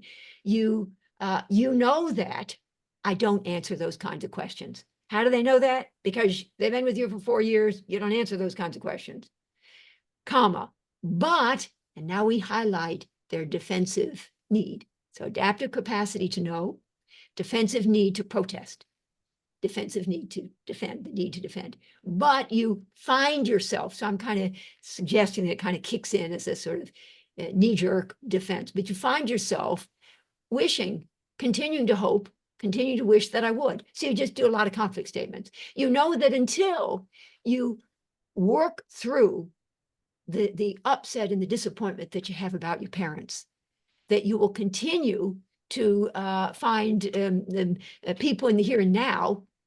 I'm frozen. Can you hear me? Oh, there I am. Okay. You can hear me. Yeah. Okay.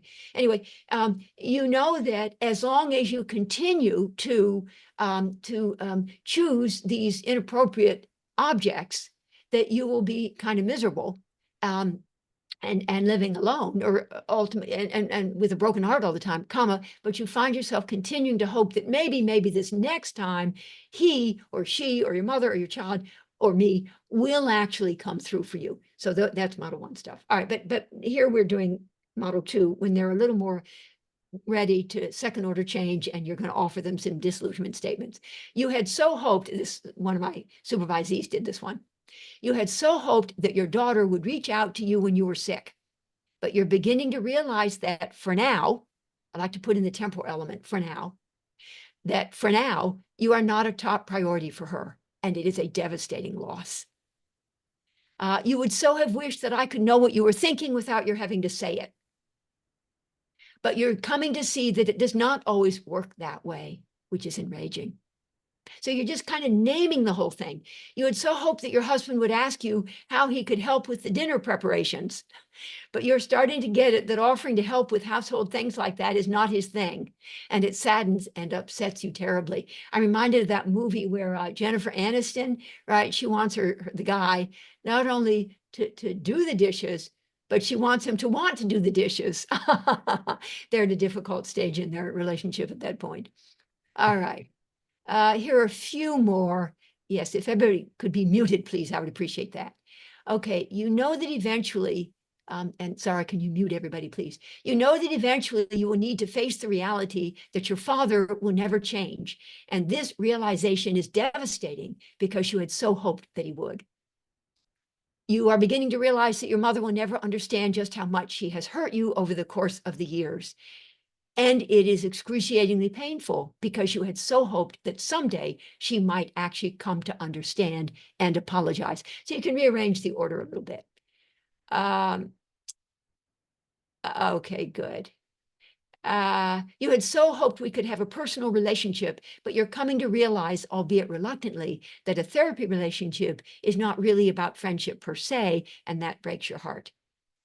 You had so hoped that I'd be able to make your pain go away, but you're beginning to see that therapy does not actually work that way, and it is absolutely devastating. All right, now real quick, oh golly gee, but we did start late, Sarah, right? We did start late, so okay, good, thank you. I'm aware of the time. Okay, 2 kinds of disillusionment statements, actually. Oh yes, I forgot about this. Grievance statements. So grievances are for patients who are still clinging to their defensive need to avoid grieving. That is, their refusal to grieve, the reality of the object's disillusionment of them. So they're busy fetching and complaining, and they have grievances. Grievances are a story about people who have not yet done their appropriate, adequate amount of grieving. Instead of confronting and grieving the painful realities, they are filled with grievances. They're ever busy fetching and complaining against the object, and they feel helpless, right? I said that earlier. And they have relentless, self-righteous outrage. You had so hoped. So here's a grievance statement. You might think it's going to be a grieving statement. It isn't. You had so hoped that your mother would eventually apologize, but you're beginning to realize that probably she never will. And the injustice of her refusal to apologize fills you with outrage. He is still convinced that she could if she were but willing, and she should, and he's entitled to it, by golly. So you can feel that this person is not about to grieve and still caught up in grievances. So you may launch into what you think is going to be a grieving statement or a disillusionment statement, and lo and behold, it ends up being a grievance statement. That's okay. There's no problem in that. But now, grieving statements are for patients who advance to the stage where they have the adaptive capacity to confront and grieve the reality of the object's disillusionment of them. You had so hoped that your mother would eventually apologize, but you're beginning to realize that probably she never will. And that realization absolutely devastates you, angers you. It's okay, not outrage, but angers you and breaks your heart. All right, few words about grieving, and then we got time for things from the chat. Grieving. Genuine grieving requires of us that, at least for periods of time, we be not dissociated. We be fully present with the anguish of our grief, the pain of our regret, and the intensity of the rage we experience when confronted with sobering realities about ourselves, our relationships, and our world. We must not absent ourselves from our grief. We must enter into it and embrace it in an embodied fashion. We cannot, and you do it in little bits and pieces. We cannot effectively grieve when we are dissociated, missing in action, or fleeing the scene. We need to be engaged in the moment, and God damn it, it's hard. Mindful of all that is going on inside of us, grounded, focused, and in the here and now. If we are in denial, shut down, closed, numb, which many people just kind of walk around in that state, refusing to feel or protesting the unfairness of it all, the injustices, then no real grieving can be done. And we're stuck with our relentless pursuits of that which a 10,000 objective judges would say, it's impossible, not going to happen, let it go. Or Einstein's, doing the same thing over and over again and hoping for or expecting a different outcome. Roberta Beckman, grieving is nature's way of healing a broken heart. Your grief can mend your broken heart. If all goes well, it will be within the context of safety provided by the relationship with her therapist that the patient will be able at last to feel the pain against which she has spent a lifetime defending herself.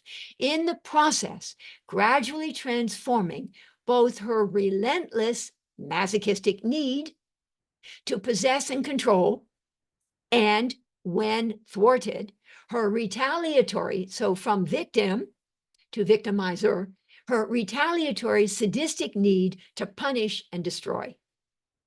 Transform that gradually, incrementally, series of disruptions and repairs, into the adaptive capacity to relent, to grieve, to accept, to forgive. They all kind of go hand in hand. To internalize what good there was, to separate, to let go, and to move on. Ultimately evolving to a place of appreciation and gratitude for all the good that was and is. Acceptance is a simple recognition of the truth that this is the way things are in this moment. Radical acceptance. Tara Brach, from relentless pursuit of the unattainable, that's the defense, R. The defenses in my models start with R. From relentless pursuit of the unattainable, that's the defense in model 2, to sober, mature acceptance of the reality. Nobody said it would be fun, but just sober, mature acceptance of the reality, that it was what it was and is what it is. Harold Searles has suggested that realistic, adult, mature hope arises in the context of, says he, surviving disappointment. Indeed. I have come increasingly, I'm just about done here, to appreciate that when a patient is in the throes of her relentless pursuit of the patient, it is usually a story about not only the patient, but also the therapist. The patient's contribution has to do, admittedly, with her refusal to take no for an answer.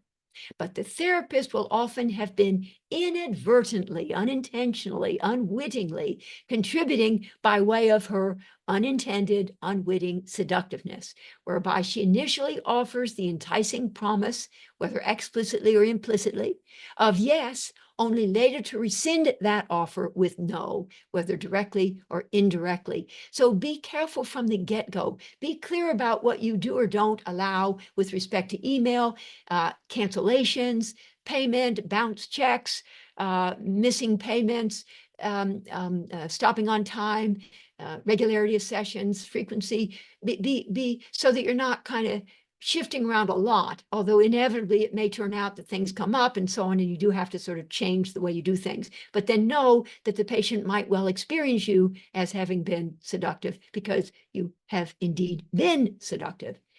The therapist, her unintended seductiveness will have stoked the flames of the patient's desire and will then have devastated through her failure ultimately to deliver.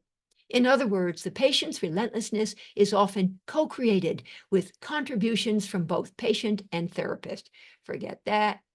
Conclusion. At the end of the day, a patient who is caught up in the throes of needing her objects to be other than who they are must be given the opportunity to confront and grieve the excruciatingly painful reality that no one will ever be for her the good parent for whom she has spent a lifetime searching. The good parent she should have had early on, but never consistently and reliably did. The bad news will be the sadness the patient experiences as she begins to accept the sobering reality that disappointment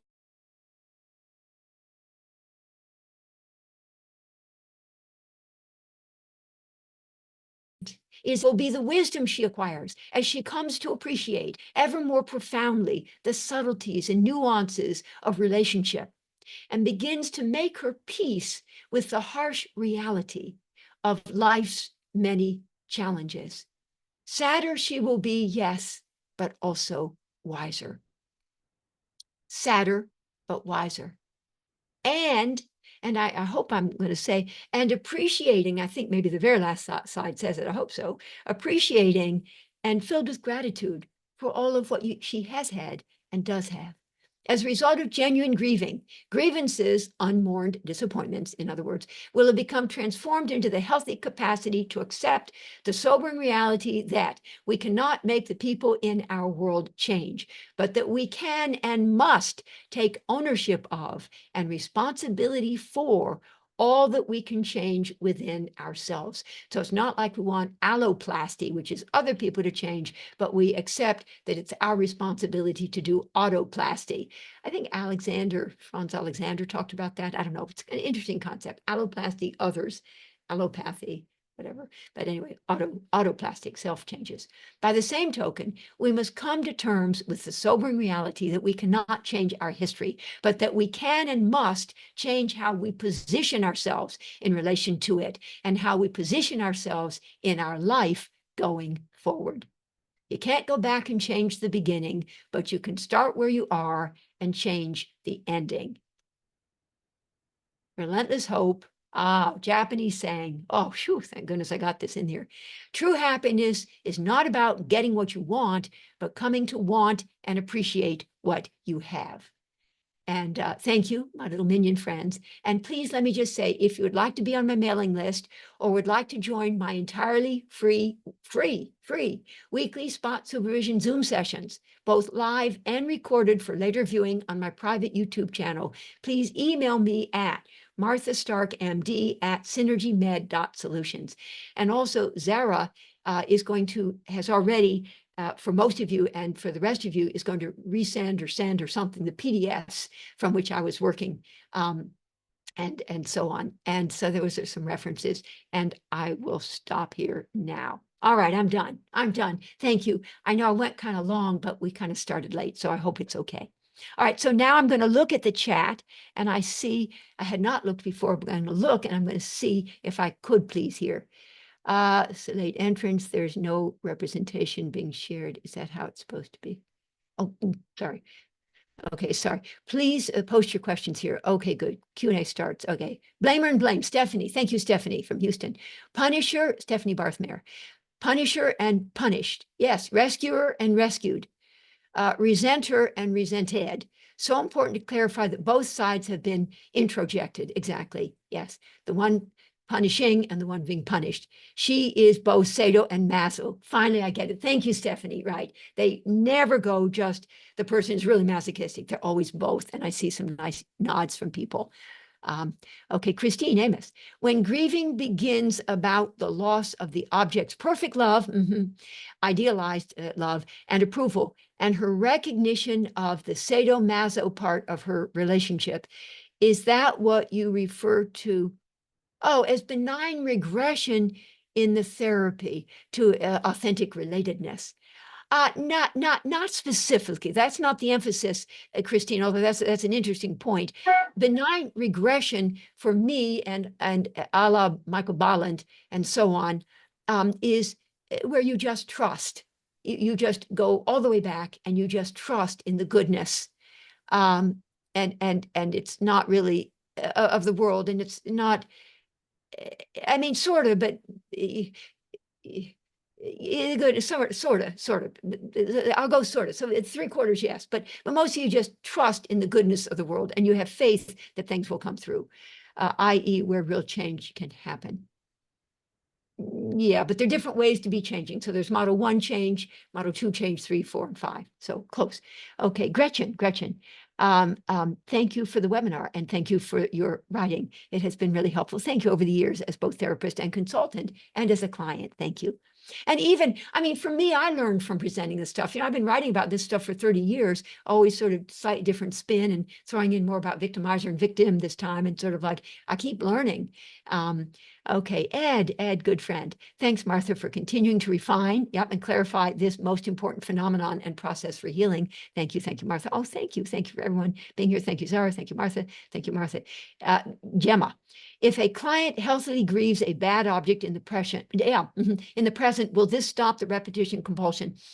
Yes, this is where, I mean, the process, of course, but in effigia, I believe Freud, right, didn't he talk about in effigy? So that, symbolically, if you grieve a bad object in the here and now, symbolically, that'll sort of correct for, by way of your having transferred onto the current object, or projected, both displaced onto, which is a sideways motion, or projected onto, yes, then you get the benefit from the small to the all. So from the small, the person, right? So you don't have to like go back and, that's such a good question. I'm so glad you brought that up. You don't have to go back and grieve about your mother didn't, and then your father didn't, and then your brother didn't, and then your sister didn't. You don't have to go back, and your therapist isn't. There's a sense of coming to terms with and making your peace with the fact that the world and more specifically the mother say, but the world? But that's such a good question. Might you have to do 2 sets of grievances, for example, both the therapist and then a little more from the past? I still would want to say the power of the transference is that the person of the therapist, whether man or woman, represents in effigia symbolically the early on disappointers. And that for the most part, and once you become, there's a little more flow and you become a little more accepting and you can confront and grieve and you get it. So you have another disappointment and you're more easily able to confront the pain that you feel. And yeah, so that I love that one. Thank you. I learned. Thank you. And Lena, thank you. Thank you, Sarah. Good. Dr. Amna Aziz, thank you, Zara, for bringing us this enlightening resource from Martha. Kudos to both. Thank you, Martha. Martha, grieving the loss. Zara, oh, good. There's the download of my PDFs, I believe, or my PowerPoints, actually. Could the email address be shared again, please? Yes. So it's Martha Stark, MD. That's Martha Stark, Stark, medical D, doctor, at, and I'll say it, synergymed.solutions. Synergy, SYNERGY, med, MED, dot, solutions, SOLUTIONS. And if you're interested in being on my mailing list or that free spot supervision Zoom session, I've done 24 sessions already, taking a summer break and starting again in the fall. And so Zara, I know, is incredibly committed and passionate about training and teaching and helping people, as am I. And there are wonderful opportunities here for you to continue your education. All right. Oh, we got some more here. Thank you, Martha. Oh, thank you, Mar. Thank you, Marway. Martha's email address is mentioned. The PowerPoint shared. Thank you, Zara. Okay, thank you. You can reach out to, thank you. Deep gratitude for this. Thank you, Vicki. Thank you, Martha. Blendine. Hello, Blendine. Zara, for more info. Is there an overview summary of the psychodynamic synergy paradigm online? Yes, there is, Nikki. So I will go to my website, please, if I could. Synergymed.solutions. Synergymed, spelled the same way I'd mentioned before, .solutions. And there's something that I don't think I've yet shifted it to the Stark method of psychodynamic synergy, but I think it says PSP, a very obscure way of saying psychodynamic synergy paradigm. That's in the top there. So that. But if you want more information, just write me and say you want to be on my mailing list, and I'll send you out other clinical vignettes, like the clinical vignettes that I didn't read to you. I'll send those out. I'll send anything. I mean, at this stage in my life, I'm older than I used to be. You know, I'm just really interested in just teaching everything that I can. Hello, Bill. Anyway, teaching and wanting to just share and spread and do it is what I'm wanting to do here. Thank you for the webinar. Loved every minute. Oh, thank you. Enum, shaky. Thank you for the webinar. Thank you for Zara for organizing this. Thank you, Zara. Zara and I worked very hard to pull this together. Is that right, Zara? We did indeed. Yes, there's a smile there. A great presentation, as always. Thank you. Oh, Seema, thank you. Thank you, Zara, for arranging. Thanks, Martha and Zara. Thank you. Oh, this is so good. So get ready to raise your hands, folks, so that I can answer your questions. What would it have meant if the child would have said, yes, well, maybe Fairbairn would never have written what he did. To Fairbairn's question about wanting a new kind mommy, maybe he would never have let us know that that's what he asked the kid, because intuitively, I think he so knew it to be right. And I knew it to be right, maybe from reading Fairbairn, but I just knew it to be right from my clinical work. So I think he would have figured it out. But yeah, as a child had said yes. I mean, and I there are times when, I mean, I know of someone who was adopted, had a terrible mother. Oh, I'm gonna start crying just saying it. Had a terrible terrible adopted mother who was horrible. And she was given the name of that woman's dead child and given the birthday of that woman's dead child. And then the mother abused this adopted little girl who now was 4.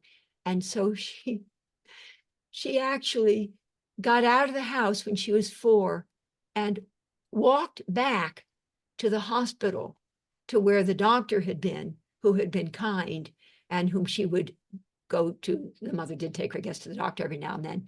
And she said, I don't want to be here anymore. I do want a kind mommy. I don't want this one. And the doctor did something about it. Thank God for that. So the answer could be yes. So sometimes the answer might be yes. Director, as always, wish and oh, thank you, Anita. Oh, thank you. Great to be with you. Oh, good. Oh, good. Oh, good. So of course I'm back. Oh, good with love. Oh, thank you so much, Anita. Thank you. Thank you. Okay. Which day? Thursday. So let me say Eastern time. It's 12 noon. It used to be 60 minutes, but it's become 90 minutes and even more. So my entirely free, because I'm not taking on any new patients or any new supervisees with apology, and I'm not doing that, but this entirely free spot supervision Zoom sessions. So either live or recorded for later viewing on my private YouTube channel. Oh, good. Here it is. Thank you, Sarah, for doing that. There's my thing. Martha Stark, thank you again for that. Vicky. Oh, thank you, Vicky. That's so sweet. Thanks so much. Oh, this is so sweet. Until. Oh, okay. Wait a minute. Okay, good. This was sort of a direct message from Sema, but it's such a good one that I'm willing to take the challenge. The bad object, if it's okay with you, Sema, the bad object is recreated and relentlessly pursued in relationships with others. How, if possible, is this pursued in a relationship with one's own self? That is a brilliant question. And let me say, it was years. I don't even have a good answer to that, but I have some answer. It was years before I figured out. I'm like ever busy talking about, evolving to a place of sober, mature acceptance of the reality of the object's limitations, separateness, and immutability. And as part of the healing, there's the grieving that enables you to internalize the good that indeed had been there and is there, despite the empathic failures. And I thought, I didn't get it, that sort of like, well, if it's talking about evolving to a better place within yourself, how do you internalize within yourself? So you can internalize good stuff from the outside, but how do you internalize within yourself? Which is similar to this brilliant question that Sema is posing. The bad object is recreated and relentlessly pursued in relationships. So what about the relationship with yourself? I think that's where if you do it all, so that's why a therapy relationship is where a lot of healing gets done. Now, of course, Freud didn't have any relationship at all. So he did his healing, although, of course, his daughter never got married, but be that as it may. But anyway, so Freud didn't have an analyst, although he had his buddies and Jung and the others. He had his buddies. And so he was needing to heal himself, get it all done internally.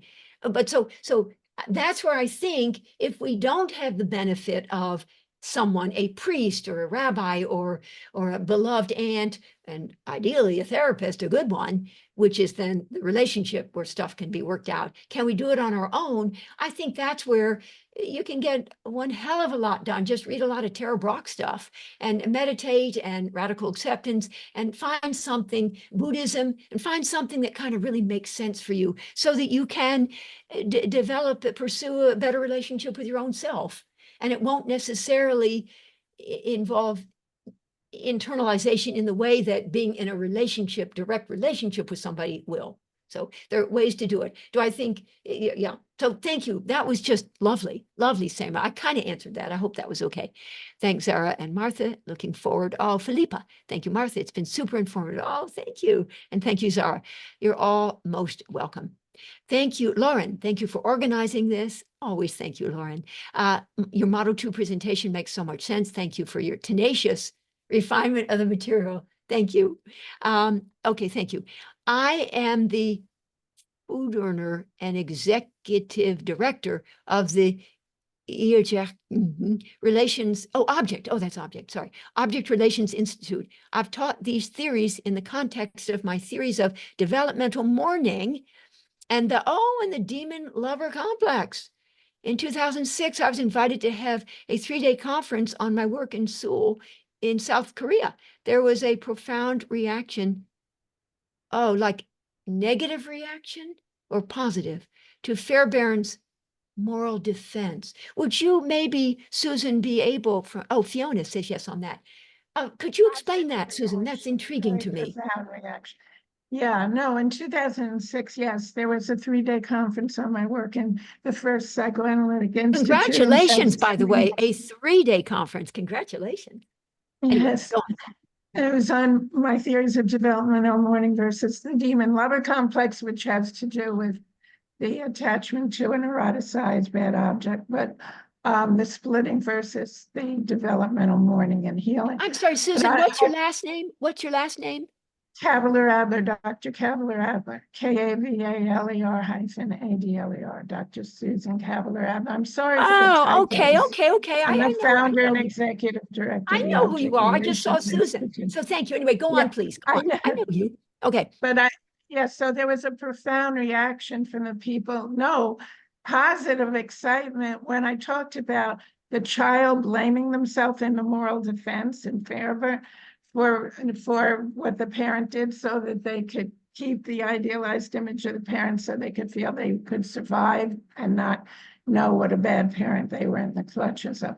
So they and the director of the institute said, oh, and we're all schizoid here. We're all dealing with that. So like the women started getting all excited, saying we need a therapist, and the men started asking all kinds of questions very quickly. It was like this huge excitement. It was about 160 people or so, but it was, yeah, I will never forget that moment about their reaction. I bet the 160 people won't either. That's wonderful, Susan. I will revisit your work. Thank you for that. Thank you. Oh, thank you. And thank you for today. This was very, very illuminating, bringing it together so well on the integration. Thank you. Really All right, please, how to find the private, the YouTube channel. Oh, believe me, Anita, I will let you know. And I will let you know. Okay. I mean, it's sort of private, so I can't say it out loud. But I'll let you know, Anita. Okay, sorry about the typos. No problem, Susan. Here it is, Cavalier Adler, author of books on. Yeah. Wow, good. Good, Demon. Okay, good. Zara, I'm not sure if it's relevant. Oh, okay. Yes, no, it is. Yes, so if I could say, so from Zara. Yes, confused about enactment and reenactment, or are they the same? Okay, good. And creation and recreation. So enactment is elements of something new and not necessarily familial and therefore familiar. Reenactment is it's been before and now it's being done again. You're reenacting what had been. So to creation, we used to talk, creation anew or recreate anew. So the re just means it's been there before. So, right, in the literature, they talk all the time about enactments. So very good and whereas you notice I'm always saying reenactment. That's because I so profoundly believe that everything we're doing in the here and now relates to what had been in the there and then that thank you, Susan, I'm busy talking about reenactment. But enactment, I know we talk about provocative enactments, and I talk about other people too, exciting enactments and inviting enactment, or those are the same, and provocative enactments for the patient, which invites a reenactment. So and then I said mutual enactment. Even when I said that, I thought, should I say mutual reenactment? But then I thought it might be new for the therapist, but it might not be. So reenactment is actually the word I now tend to use. That was a great point, Zara. Thank you for that. Okay, thank you. Meaningful, very appreciative. All right, now hands to be raised, please. I'm very open to having hands raised, and I'm extremely open. Oh, Bill, thank you. It says Midge, but that's his dear wife. But this is Bill. Yes. Go ahead. Having several friends that have been to Edinburgh and studied Fairbairn's material and diaries, I have to tell you, he would be very, very proud of your presentation today. He really would. Thank you. So wish, though, that he had stuck with internal saboteur rather than anti-libidinal ego, because that captures your sadism, masochism so beautifully. All right. Let me just say, going forward, I am going to remember what I had known, and it's one of those many things you know and then lose track of. It is internal saboteur. You kind of say it in a kind of special way. Saboteur, is yes, It is aggressive. It is the anti-libidinal ego. It is that aggressive energy. But internal saboteur is so much better. And that also then highlights, even and ever better, the idea of what I sort of threw in there about victim. You feel victim and masochistic defense of relentless hope, and victimizer or internal saboteur, the sadistic defense of relentless outrage. Oh my God. Thank you. Thank you. Thank you. See, you just learned so much. I learned so much. Thank you, Bill. And Bill, you and I will be in contact, right? For another repeat something. You and I will be in contact. Okay, good. All right. Now, other people, you have Philippa almost raised her hand, but raise your hands. Oh, she did. Philippa, unmute yourself, please, and then we'll do Ludwig. Oh, good. Philippa. I'm unmuted. Can you hear me? Yes, yes, yes. I have a question. I'm not sure I'm going to be able to formulate it correctly, but I'm just thinking of particular clients. Naming that outrage has been super helpful for me because my client's been in this state of outrage for a long time. And I'm wondering how much behavior of the sadistic part mirrors the sort of experience and the sort of abusive behavior that she's experienced from the parents. That she was done unto by the abusive sadistic parent. And I mean, we're sort of picking that apart a little bit, but so let me just, can I just say, so in essence, I made brief reference to, I said sort of a negative transference can be either direct or inverted. I said it so quickly that even I didn't hear it, but basically a direct negative transference is when the patient experiences you as being like the bad parent. Mm-hmm. An inverted negative transference is when they do unto you sadistically what the sadistic, abusive, victimizing parent had done unto them. Also negative transference, that's inverted. And I think you're talking about a situation where this woman, and she's relentless about it, and it's tough. She is ever busy being enraged. You know, we'll say more, but against it gets the really world. Whatever sort of relationship she has, yeah. Okay. And so what will be important at some point will be for her to be able to acknowledge, remember, both sides, the third line of defense is the unconscious repression. I always think my arm's going out like that to repress. The libidinal, yearning, longing, and the anti-libidinal internal saboteur that is, how do you like that? Aggressive anti-libidinal. And so she's in touch with and can take ownership, like, whoa, and how? So doer and done too. So she's the doer. Jessica Benjamin's, but it's going to have to be that she acknowledges and takes ownership of her relentless hope, and gives airtime to that she had so hoped that, and what she's yearning and longing for. For now, so can I, if you wouldn't mind, can I hear a sentence, just a sentence that has like 8 words in it, a sentence, I want to hear her, of what she'll say when she's in her sadistic outrage and outrage, or just outrage. Again, not just rage, which is more diffuse, but outrage that they specifically did not. Can I hear a sentence, please, from you? Something like, I really, really am going to sue them. I'm going,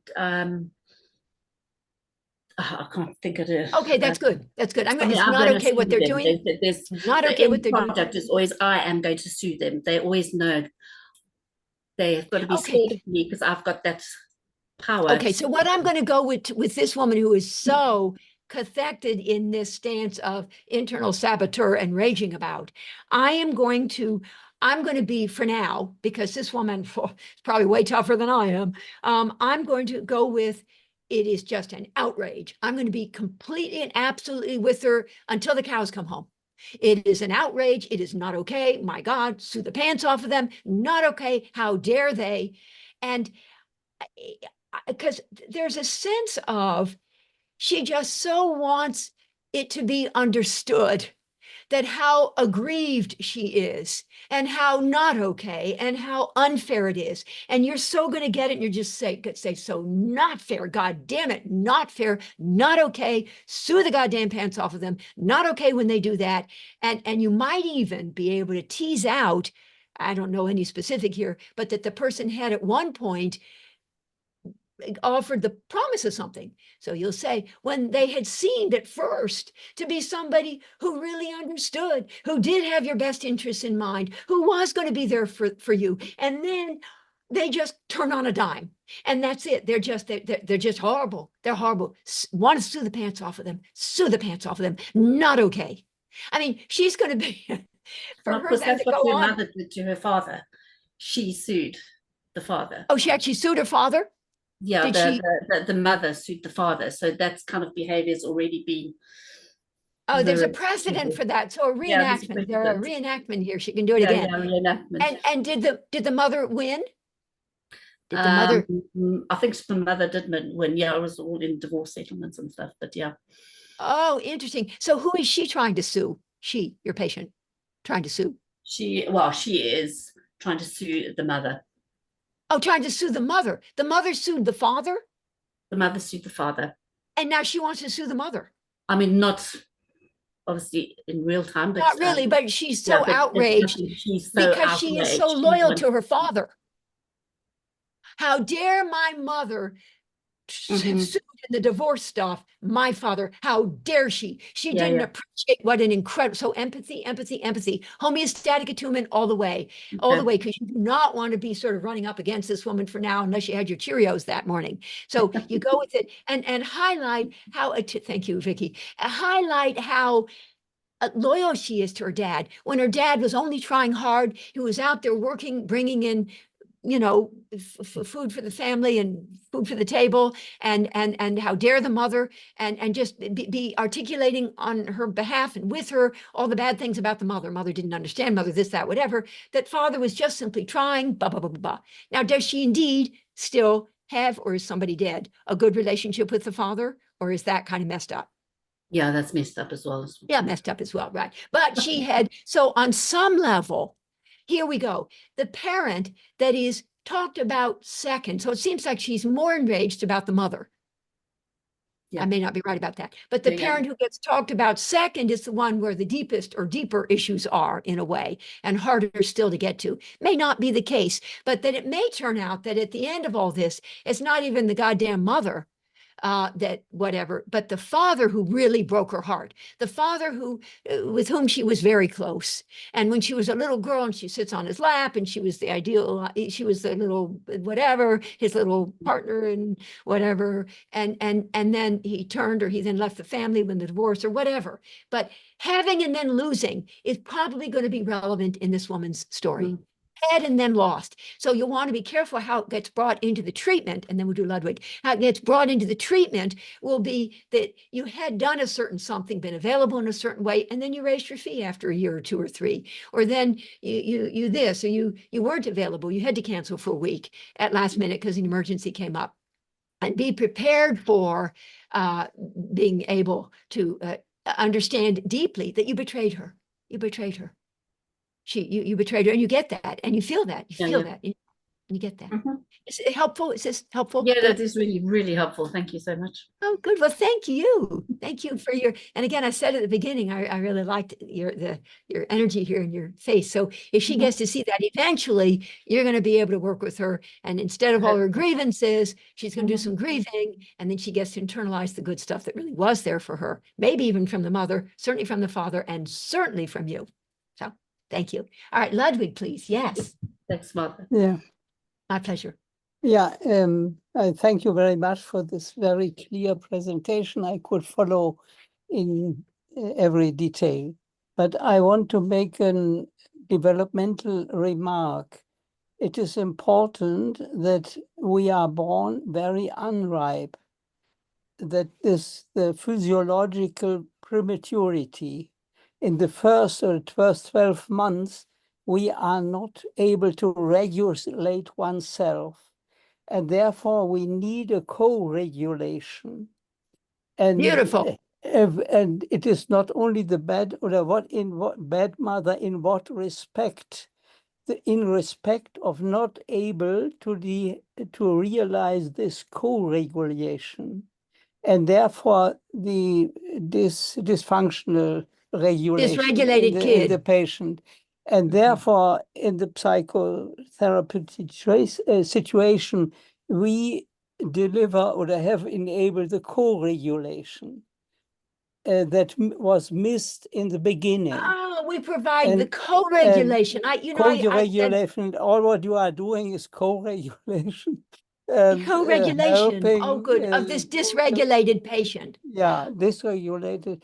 And I think it is important to to be clear in this respect, it's not bad is such a general Bad is too general. More specifically, it's a not problem in providing co-regulation. co-regulation. Yeah, Mhm. because we need co-regulation to find oneself as an ego.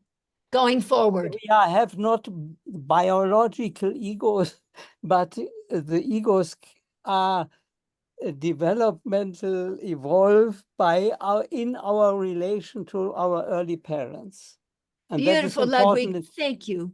Thank you Yeah, for and that it's reminder. easier to handle these things if you have this in mind. That is the idea. I love that. Thank you. And Mm. it's another thing that I sort of lose track of. I should emphasize that. Absolutely. The other thing that your comment reminded me of, well, two things. One is, of course, Fairbairn, who was a very religious man, did talk about the original pristine unity of the original ego, of the original something. And then bad stuff will happen, like the seductive mother, the very bad mother, and that causes and you're now highlighting his words weren't co-regulation, but you're reminding us of what we do, Beatrice Beebe and some of the other, Frank Lackman and the other people. Yeah, the co-regulation that is more specifically the important something that the parent, the mothering person provides. So thank you for that. Yeah. So one, and then secondly, this whole thing about how show me the first 6 or 7 years of the child, and then I'll see the man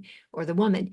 And the idea that it's just sort of amazing when you really think about it, that it's in those first 6 or 7 years that the little one in a completely sort of alpha theta brainwave state, sort of in a programmable, hypnotizable state, just sort of downloads programs onto the hard drive of their unconscious, whatever they're told, without any filter, without censor, without anything. And so if they're told this, that, or whatever, it just goes right in there. And those then become the narratives that they have about self, others, and the world. And it's just a sobering reminder of just how vulnerable the little one is, and needs to have the attuned co-regulation from the regulator person, to help them deal with the slings and arrows that are going to come their way over the course of certainly the first 12 months, 18 months, and the next some years. Yeah. So, but Ludwig, you were going to say something additionally, or are you set? No, it's okay. Oh, you're good. Thank you so much, Ludwig. And I'm glad. Mm. Glad. Okay, good. Now let's see. Somebody else with a raised hand. I see people almost. Bill again. Yes, please. Just a context to Fairbairn's telling the 8-year-old girl, would you like it if I got you a new mommy? He was discussing with Guntrup the difficulty in giving up the bad object, and Guntrup wouldn't buy it. So they went over to the orphanage, and Fairbairn had been working with that 8-year-old girl, and Guntrup standing behind him. And so he said, would you like a new mommy? And she said, no, I want my own mommy. And then he turned to Guntrup and said, there, you see what I'm saying? Oh, that's nice. Thank you for the context. I appreciate that. Thank you. Thank you. Thank you. And let me say, Philippa, if you wouldn't mind giving your last name, that would be appreciated by Vicky and others. Just say it. Okay. Now, any other questions? I'm clearly eager to have any questions from any of you all from Pakistan here. Did Julie almost raise her hand? Not really. Let's see. No. Well, I do have yes. a, Oh, Julie. Oh, I have a good. question. Thank you. I'm thinking back on someone I had worked with before, and the anger was coming at me continuously. May I And ask if it was outrage? Did it feel like outrage? It did feel like outrage, yes. I mean, it was anger too, but it was outrage. Mhm. It was outrage. And I did ask, how am I failing you? And there were various answers. Many different answers, many things. A lot of it had to do with not coming up with treatment options that were acceptable, that were acceptable to this person, of a treatment-resistant depression. and How many years had you been working with her? about 2 or 3 years. And at first it was oblique. There were oblique statements being made about the mental health profession in general failing her. From the But all to the small, then it became directed towards you. yes, yes. But then it became more and more, and just outrage. And I didn't, I stuck to my guns in terms of not becoming more and more involved as a case manager, Right, or and trying to problem solve, right? yes, Mhm. right. Because as you, I believe in empowerment. Um, and she became more and more enraged. And Okay, eventually, so now how much emphasizing with her did you do of that this world has done her dirt? I mean, she doesn't nowadays, the mental health profession, they let you down. People yep, earlier on, you remember when the teacher had sort of shamed her and then the parent, and that the world is just, God damn it, a very, very disappointing place. And she yes, is, and did you do a lot of that? And when you would do that, how did she react, defensively react or adaptively respond? How did she? she did respond. She liked that, What would she say? What would she say? she would say yes, yes, yes, and more of that, and then come up And with then more I'm of going the. to say, and the pain goes so deep. I'm going to slip in some stuff. The pain and Mhm, the heartbreak goes so deep. So she's talking about the outrage and the anger, but I'm actually going to sort of underneath, I'm going to say, and the pain and the outrage and a lonely position when you're aware of how the mental health profession just disappoints and lets people down, or your parents or whatever, the sister didn't feel that way, whatever. And here she's in this lonely place of mhm, knowing just how disappointing the goddamn world is. And her parents were, and the teacher was, and all of them, including you. And I mean, I bet you can probably, and then Sarah has a point.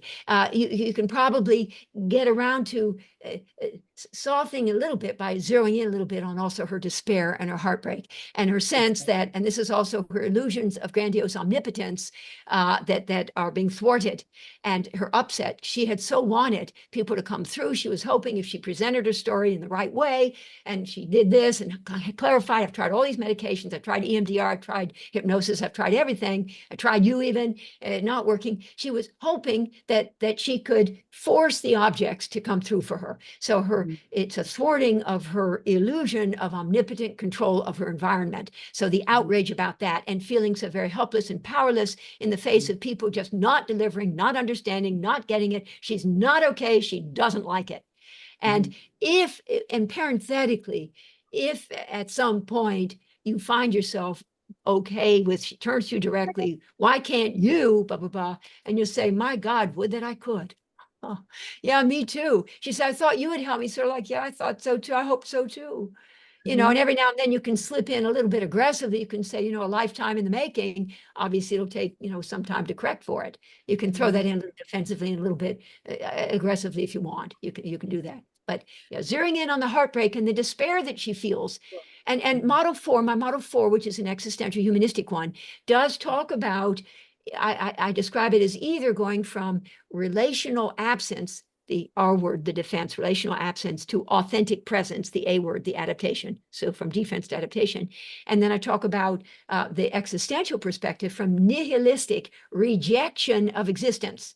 There's the R word, rejection, nihilistic rejection of existence, to existential, which is sort of a little more evolved, existential acceptance, there's the A word, of its dualities, polarities, and complementarities and mhm, complexities. And mhm, and so model 4 often, and she's maybe a little isolated in her life because nobody's good enough, nobody comes through, and the despair she feels, yeah, the despair and the retreat into her own little whatever, and the despair she feels about ever being able to find somebody who's really going to get it and be able to be there for her in the way that she would have wanted. It doesn't seem unrealistic to her what she's wanting. And mhm. it's just heartbreak that nobody gets it right. So you go with her in both the outrage, she is internal saboteur, and she is yearning and longing and Right. wishing, and why not? And the loneliness and despair that she now feels. Speaking directly to that would have been very helpful. Yeah, yeah. My boss ended up taking the case over. She felt like the woman was a liability too. The clinic, the whole group practice. Exactly. So Yeah. Okay. All right. Anyway, Thank thank you you. very Thank you. much. Thank you. I My really pleasure. appreciate that for My next time. pleasure. Thank you. Now, Zara has a question. Zara has either a point like that we need to stop, or she has a question. Yeah, so I just wanted to briefly discuss this client of mine and interaction I had yesterday, and I think it's sort of relevant to what we have learned today. Thank you. And outrage is what he expressed. So I was supposed to meet the client and his wife. It was a couple I was working with at a certain time, and I was on the road, so I requested Wait, if I could. I'm so sorry. Let me just ask. You were working with him, but sometimes with the two of them, because you said No, the no, no. client and his wife. I've A just been couple. You're working with the yeah, couple. Okay. yeah, yeah. So Mhm. I requested for a change of meeting up like 20 minutes late. And so the wife said yes. And he had not responded, but somehow it didn't really register, because mostly whenever I would check in with them for confirmation of session or via text, either one of them would confirm, and it was a given that they have confirmed. So what was interesting I'm was, sorry. So you texted them, the two of them, and the yeah, wife yeah, responded saying with and apology, somehow, but I'm going to need to be 20 minutes late. yeah, yeah. And so the wife said, sure, not an issue. So the minute the session started, I noticed that the man, like the husband, was really upset, and he said the session should be free. And I said, what are the grounds for a fee session? Because he said, your rule says that if there's rescheduling beyond 24 hours, then the session is supposed to be free or charged in case they don't show up. And I said, well, I requested for 20 minutes. And because you guys said yes, how does that sort of translate into the same rule? And then he said, why did you assume that I also said yes? Because it was just my wife. And so my question more, the interaction was that I could feel that I'm fully part of the reenactment and maybe some enactment. And there was this internal supervisor telling me this is an enactment, you're going in the trap. But yet my body was feeling so much, and I was getting so upset. I was feeling defensive, and I was like, what the hell? Screw you. And it was an online session, and a part of me just wanted to shut my laptop screen down. And I was like, why the hell did I even sign up for this profession? I should have, gone for an alternate profession. And yet there was this voice that's saying, it's a trap, it's an enactment, ground yourself. And eventually, so I did ask him, I said, okay, tell me more. How is it for you to, like he kept on saying, it's not fair. If you're going to be fair, then I'm going to be fair. If you're going to be unfair, I'll be unfair. What's good for the goose is good for the gander. Yeah, and I said, who's going to decide? Fairness can be a perception as well. And then he said, and I don't know, like somehow I was able to sort of ground myself after 10, 15 minutes, like whatever I was feeling.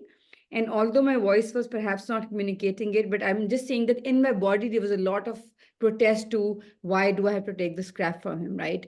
But yet another internal supervisor was telling me, this is the work, like just hold the space for him. And so I asked him, what would it mean for you to have the fee session? And again, he said, it means that you are being fair to me. And otherwise, I'm going to terminate therapy. So I did end up offering the fee session. But then 30 minutes after we had this argument where he was like, free, free, free, and I gave in. And again, that voice saying, is this an enactment where I end up giving him the control that he's been fighting for? And I've ended up identifying with the projection, or have I avoided it? Where am I?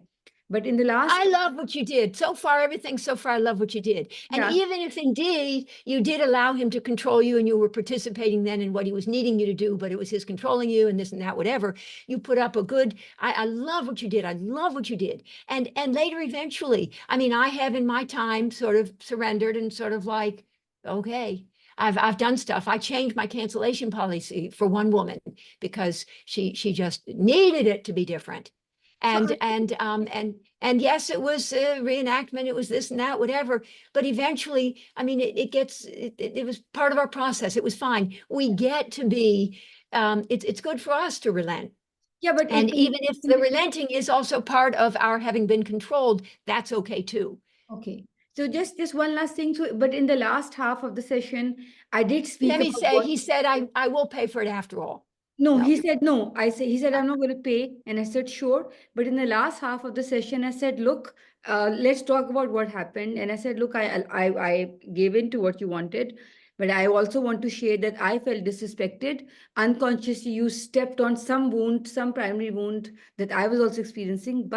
And I wonder if this is something how your wife feels, because the wife in between said, "This is exactly how I feel. This is exactly how it makes me." And I said the difference is, unlike her, I think that you and I, as authentic adults, can talk about what happened, and let's now explore how could you have expressed all these big feelings you were feeling differently without making you feel attacked and without all that was coming up.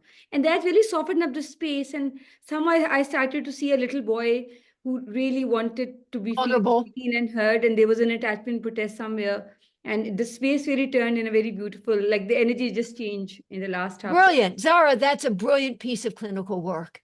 And by you being attuned to what you're experiencing in your body and still maintaining, observing, reflecting ego, but also attuned to the experiencing, participating part of you. And then at the end saying, maybe we can step back and take a look at this. And you made this lovely, lovely highlighting from the small to the all, or from whatever to what the wife feels. And she's nodding, yeah. That was a brilliant, see, that's a good one where it'll be kind of messing and mucking around. It'll feel like, oh my God, and am I being controlled? Yeah, you were being controlled, but whatever, and this, that, whatever. And then you being able to recover in a beautiful way, you're observing, reflecting ego, and to say, near the end, maybe we can look at this. Maybe this is something similar to what your wife tends to feel. And the wife is busy nodding, yeah. Yeah, she And was he's so excited. Yeah, totally. I mean, like, oh my God, this is incredible. And I think that That's the last bit was beautiful, and it ended where he said, like he said, my takeaway was that I can express how I was feeling from a vulnerable place, not from an offensive place, but this is what I do. I stay passive and then I jump to being aggressive. And so we spoke about what does being assertive mean for him, and touching that vulnerable soft space. And he said, it's very scary. And I said, so you felt threatened and you end up making me feel threatened. But this is gold. And I thought it was an amazing session. But That's a beautiful, brilliant session that you and he and the wife are going to remember forever. That's a beautiful example. You write that up and teach that. I mean, that is beautiful. That's a beautiful session. Right. Sometimes, often in Model 3, the intersubjective approach to working with projective identifications and reenactments and mutual whatevers and seeming impasses and crunch situations, Paul Russell, it can feel kind of murky, and should I, or what should I do? Now what Erwin Hoffman suggests, by the way, that guy, Erwin Hoffman, fabulous stuff he writes. He talks about sometimes what we can do, and this is sort of a la Model 3, my intersubjective approach to contemporary relational theory. He talks about that we as a therapist can share with the patient our internal state of dividedness. So we say, there's a part of me, so as another example, there's a part of me that's tempted to say, of course you can borrow the magazine in my waiting room, no problem. But another part of me that fears that were I simply to say, sure, we might miss an opportunity to understand what it means, the fact that you would have asked, and the fact either that I would say yes or no, that we'd lose an opportunity. So you share with the patient your internal state of, I'd like to X, but my fear is that Y. And then the two of you can sort of work on that. Another thing that I do in my Model 3, but you did it so perfectly that sort of like you did it perfectly already, but just in general, when we're talking mutual enactment, I do this thing, I call it my rule of 3. And it goes, yeah, thank you, Aslan. You say, how would you hope? So when you think the patient is doing a provocative enactment, because you feel provoked and in your body and you're just feeling, God damn it, why didn't I choose to become an accountant or something? Why am I doing this? And I'm not getting paid enough anyway. And the hour was inconvenient for me, et cetera, et cetera. So you can ask, how would you have hoped, or how would you hope that I respond? That's more like id. And or you can say, how are you afraid that I might respond, which is more superego proper or conscience? And or how do you imagine that I will respond, which is more the executive functioning of the ego, the dorsolateral prefrontal cortex of the ego. So the example I give is, it was the end of a session. I get to the door and letting the patient out, and the patient at the last minute, I've worked with her for a number of years. At the last minute, she says, actually, I'm going to take a break. I want to take a break. So I won't be here next week and sort of for the next several months, I'm going to take a break. And I'm like, oh my God, a door handle comment on her part, and like, oh my God, like Jesus. And so I suddenly remembered my rule of 3, and I said, how do you imagine that I'm going to respond to that? I figured maybe I could get some supervision from her. How do you imagine that I'm going to respond to that? And she said, oh, you're probably just going to say, come back next week and we'll talk about it then. And I said, yes, yes, yes. Come back next week and we'll talk about it then. So she came back next week. Liz in a moment. So she came back next week, and we did indeed continue from there. So that's the rule of 3. So model 3 stuff is you focus in on the here and now of the relationship. So model 1 is really more cognitive, their internal landscape. Model 2 is their need for you to be a certain something that they didn't have early on. Model 3, so they're wanting to create new good. Model 3 is about their recreating old bad. Model 4 is you want to foster, there's a concept, scalar energy, and it's where you sort of 0-point energy and return the patient to, everything that was, everything that is, everything that could be. It's a very special kind of concept. You reset your system so you can start fresh. So I see model 4 as being a story about starting fresh in response to, we should be wrapping up soon. Yes, that's good. Reset to a benign beginning, to a new beginning so that you can start anew. And what was I saying? I'm sorry, because I was reading those messages. All right, let me see. Let me see. Benign regression. Oh dear. I don't know. Yes, Vicky, unmute yourself. Yes, please. And tell me maybe what I was going to say. Yes. Hi, Martha, and thank you so much for this really incredible presentation. And I then feel Liz, I'll do you. Go ahead, Vicky. I feel like I'm in the company of giants, so I'm so grateful to everybody here. I have a question about working with the schizoid character structure. Yes, I saw that. Yes. Yeah, Which and is my model 4, which I was going to say my model 4. Thank you for picking up on. That's where I got interrupted, because I saw you message. I thought, oh, I'm going to tell her that's model 4. Yeah, so I just often struggle. I am a classic masochistic structure, and I've been really excuse me, working your classic sadomasochistic structure. Yes, exactly. Thank you. And a lovely one at that, and so aren't we all. Anyway, so one of the things that I struggle with is, this patient who just cannot feel, and he doesn't know how he feels, and I don't know is a regular. Wait, no, not he can't feel. He won't let himself feel. He won't let himself feel. Yes. The experience is that I can't. All right, so give me a sentence, please, that he'll say. And again, this is perfect. Yes, model 4, schizoid withdrawal, yes, and relational absence, and so on. So a sentence I want a he sentence. would say is, I'm so tired. I don't want to be here, but I don't want to stop coming. Oh, good. He sort of just copied that right out of Guntrup's book. Yeah, that's fabulous. And so you absolutely do what I call an elaborated paragraph, where you pick up on and create a paragraph out of what he just said. And you'll say he is just so exhausted from the effort of trying to be out in the world, trying to find connection, trying to find something that's going to give meaning and purpose to his otherwise directionless and ridiculous life. So nihilistic rejection of existence is what I'm just kind of parroting back all of what I know about that. And he just can't imagine that it would ever be any different. And it is so painful. And why bother? And I mean, why bother anyway? I mean, like, whatever. It's not going to make any difference anyhow. I'm so tired. I'm so tired from the effort of trying to get something to happen when I just know it isn't. And for you to just really, this is one of my vignettes. I call it, I want my mommy. And I had a patient who was in such despair and so flat, but also in despair and tired and exhausted from the effort of trying to live. And And in my time, I'd also been a little hopeful on her behalf, thinking she needed me to carry the hope where she carried the hopelessness. But sort of like she then just felt me as being so at odds with where she was at. So much for empathy on that one, forget that. So then I got it more and I went with her, joined her in her experience of just absolute despair. And I remember sitting there in my chair, the one that I pounded my fist on and hurt my wrist on, and my tripod chair, and I'm sort of leaning back. That's the way I used to do it. I sit there.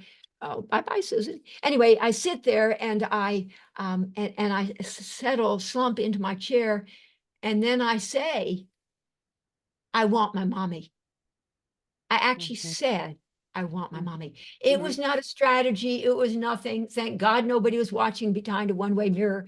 I wanted my mommy because I remembered the concept of connection. And at a time like this, what gives your life meaning and purpose is connection and moments of meeting. Now, what I always kind of add a little bit is, I'm not entirely sure I wanted my mommy, but my work in my own therapy. So I wanted a good mommy, and my mommy good enough. I want my mommy. And she then, interestingly, really started to cry and felt so connected with me, and then remembered the connection that she actually had with her dad, not her mother actually, but her dad. And that was sort of important and special. But so, yeah, model 4. Yeah, thank you, Vicky. Yes, there is hope. And so Ofra Eshel talks about analytic oneness, Israeli psychoanalyst. And I love the concept. And it's regret. So for me, my words are regression to redo. Benign regression is Michael Balland, and to a new beginning. And scalar energy is my thought. So you can reset. And so infinite possibilities. Oh, there's Susan again. Thank you. So there are infinite possibilities. And you can start afresh. You can try to do model 2, serial accretion of new good to correct for the deficits, or model 3, serial detoxification of old bad in order to detoxify the pathogenicity of the pathogenic interjects, or more insight and awareness to sort of get a handle on things, or even model 5, since you've reset to redo, model 5 is a more action-oriented, just do it. So you can really start over and just do it. So, so really settling in, and the real challenge, the optimal stressor in model 4 is having them at least, which indeed your patient does, come each week so that you can have them into treatment. That for them is the stressor. But then being with them and just elaborated paragraphs where you get it and they feel a connection, where you even get it before they said it. You really go back to giving them the absolute dependence of Winnicott, where they feel completely held, a holding environment, nurturing, and so on. So in the models of the 5, the one that really fosters a regression, hopefully a benign regression, is model 4. In model 1, cognitive, model 2, affective, model 3, relational, model 4, existential, model 5, the quantum neuroscientific one, synaptic. So a CARES, a CARES approach to deep embodied healing. And that's the Stark method of psychodynamic synergy. That's very new. I can hardly even remember it, but that is the Stark method of psychodynamic synergy. So thank you, Vicky, and I really appreciate your support. And I hope and think you'll want to be in the SPOT supervision group if you're not already. I am thinking of it. Yes, thank you. Hope so. All right, thank you. All right, Liz, because my eye's on the time, I know we have 5 more minutes. And yes, and so Liz, please, where'd Liz go? Yes, hi. Oh, there's Liz. Hi, Liz. I want to put a plug for the supervisions. I've been going, and I'm plugging those. They're fabulous. And so to everyone who hasn't come yet, come join us. So a couple more phrases that you use, Martha, when you don't want to like answer a question, or I'm in this like feels like a power struggle. I'm a patient. Yeah. This guy on the way out asks me, do you pray? You know, and whatever. It's like on the way out, I don't want to answer it. And then another asked me about well, let me just say, by the way, one response is for me to do justice, but for us, I like the word us, we, not me, for us to do justice by that important question. There's not enough time now. So if it's still important to you next week or whenever, then bring it up again. So that's one thing you can say. Okay. I am not going to, in that way, I'm not going to be just at the door, say yes or no, or right now I'm praying that you leave the room without actually getting an answer from me. I'm not going to say that. For us to do justice by that important question. We would need more time. That's an important question. For us to do justice by that, we would need more time. to understand why it comes up now, maybe, or whatever. You know, Yeah. and what you would want. It's a little provocative, so I might provoke it. How would you hope I respond? How are you afraid I might respond? How do you imagine I will respond? Is another way. Okay. And then the lunch one, it was like, this guy's like, oh, is your lunch from 1 to 2? And it's like, it's none of your business. Like, and I just, Okay, so I might, if he's asking this, it might require a little bit of a stretch. So what time do you see him at 2? I was like, it was noon. He Noon, you comes see him at noon, and it's your lunch from 1 to 2. I would say anything. I mean, you can sort of say anything. You might say you want to make sure that I get my own nurturance and feeding. You could say, or you worry a little bit that I won't. And you may not be right, but then he'll tell you what it was. Like, how did he say it? I want to hear the way he said it. You can make it up. Okay. Your lunch is from 1 to 2. Kind of factually, and you'll say, I don't think I'm going to say, I'm curious as to why you ask. I feel like I want to give something that can end with an ellipsis, ... instead of asking a question. Well, why are you asking? Or tell me more. I don't tend to do that. I do sometimes. I don't tend to, though. I think, oh, there's Dr. Nina. Hello, Nina. All right, so let's see. I think I would say, I'm gonna guess at what he means, even though he's actually being very matter of fact. And I'm going to say, you want to make sure that I get fed? So he wasn't actually thinking that at all, by the way. But I'm going to actually, yeah, you want to make sure that I'm being fed. And then he's going to have to say why he said the somewhat inappropriate, intrusive, whatever. We're also privately thinking, because we think a lot of private thoughts, and that's the way thoughts often tend to be, private. And we're thinking, I wonder what kind of reenactment might be going on here. That he's making someone uncomfortable, because quite frankly, it's a little uncomfortable for me. I mean, ordinarily, I don't mind mentioning when I eat, but in this way, it feels a little bit kind of weird and inappropriate for him to be asking. But we don't necessarily at that moment, and we just simply maybe go with, you're wanting to make sure that I get myself fed, ... And then he'll say, no, I was just wondering. You say, okay. And then I might say, but if there was more of a message in it to me, here's another thing I say, then I wouldn't want for us to miss the opportunity to learn more about what might be going on for you, that you would have asked that.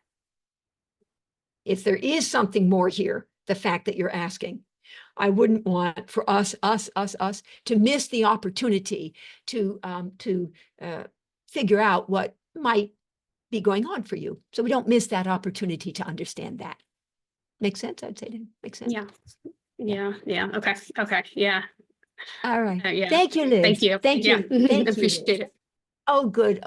I realize it's 2:00. Let's see. Please, can you mention the time of the supervision group again? Yeah, so it's Thursdays at 12 noon Eastern time, 12 to 1:40. It's 100 minutes, really. You can come or go whenever you want. I don't know, actually. I'm just so busy. A case is presented for 60 minutes and back and forth with the case. And then we open it up to comments from the chat and raised hands, and for another 30 minutes or 40 minutes or whatever. And it's recorded for later viewing on my private YouTube channel.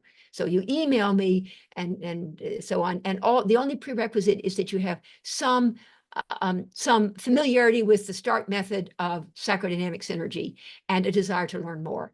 And it's how I translate theory into practice. It's a CARES approach. Thank you, Dr. Nina. It's a CARES approach to deep embodied healing. And I'm learning so much. I mean, I've learned so much from today. I mean, internal saboteur, like whatever, all the way. And demon, I have to go back and review that stuff. Susan, thank you.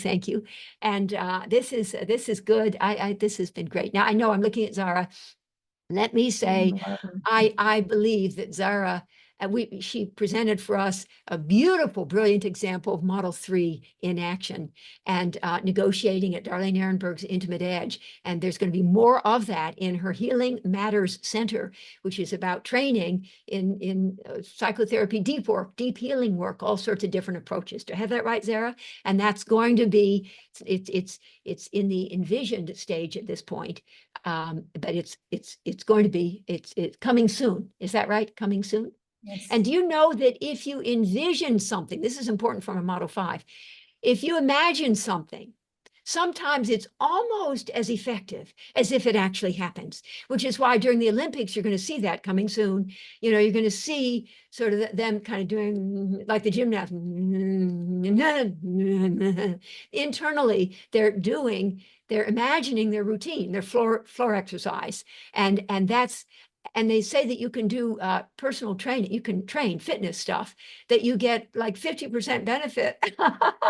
I like this. If you just imagine it and you don't actually do it, that imagine, which is why when we have people imagine what could be, and I talk about creating destabilizing mismatch experience, growth incentivizing between the conditioned and sobering reality of what is, and the enlivening and quantum possibility of what could be, to create tension, growth incentivizing optimal stress between the sobering and conditioned reality of what is, those filters about self, others, in the world that just are the way we are, creating mismatch experience. So this is therapeutic memory reconsolidation, and the enlivening and quantum possibility of what could be, and creating that tension. And just by envisioning the enlivening possibility of what could be, you're a little bit even almost getting there. So that's cool. All right, I've kind of run over a little bit. Zara, I want to thank you so much for this opportunity. And I'm very grateful to you, and I had a fabulous time. Yeah, no, thank you so much, Martha. I think the learning has been immense, and I've been receiving messages from my colleagues, Pakistani colleagues, and they've just been very grateful. And I hope we can do this together at maybe in the later half of the year.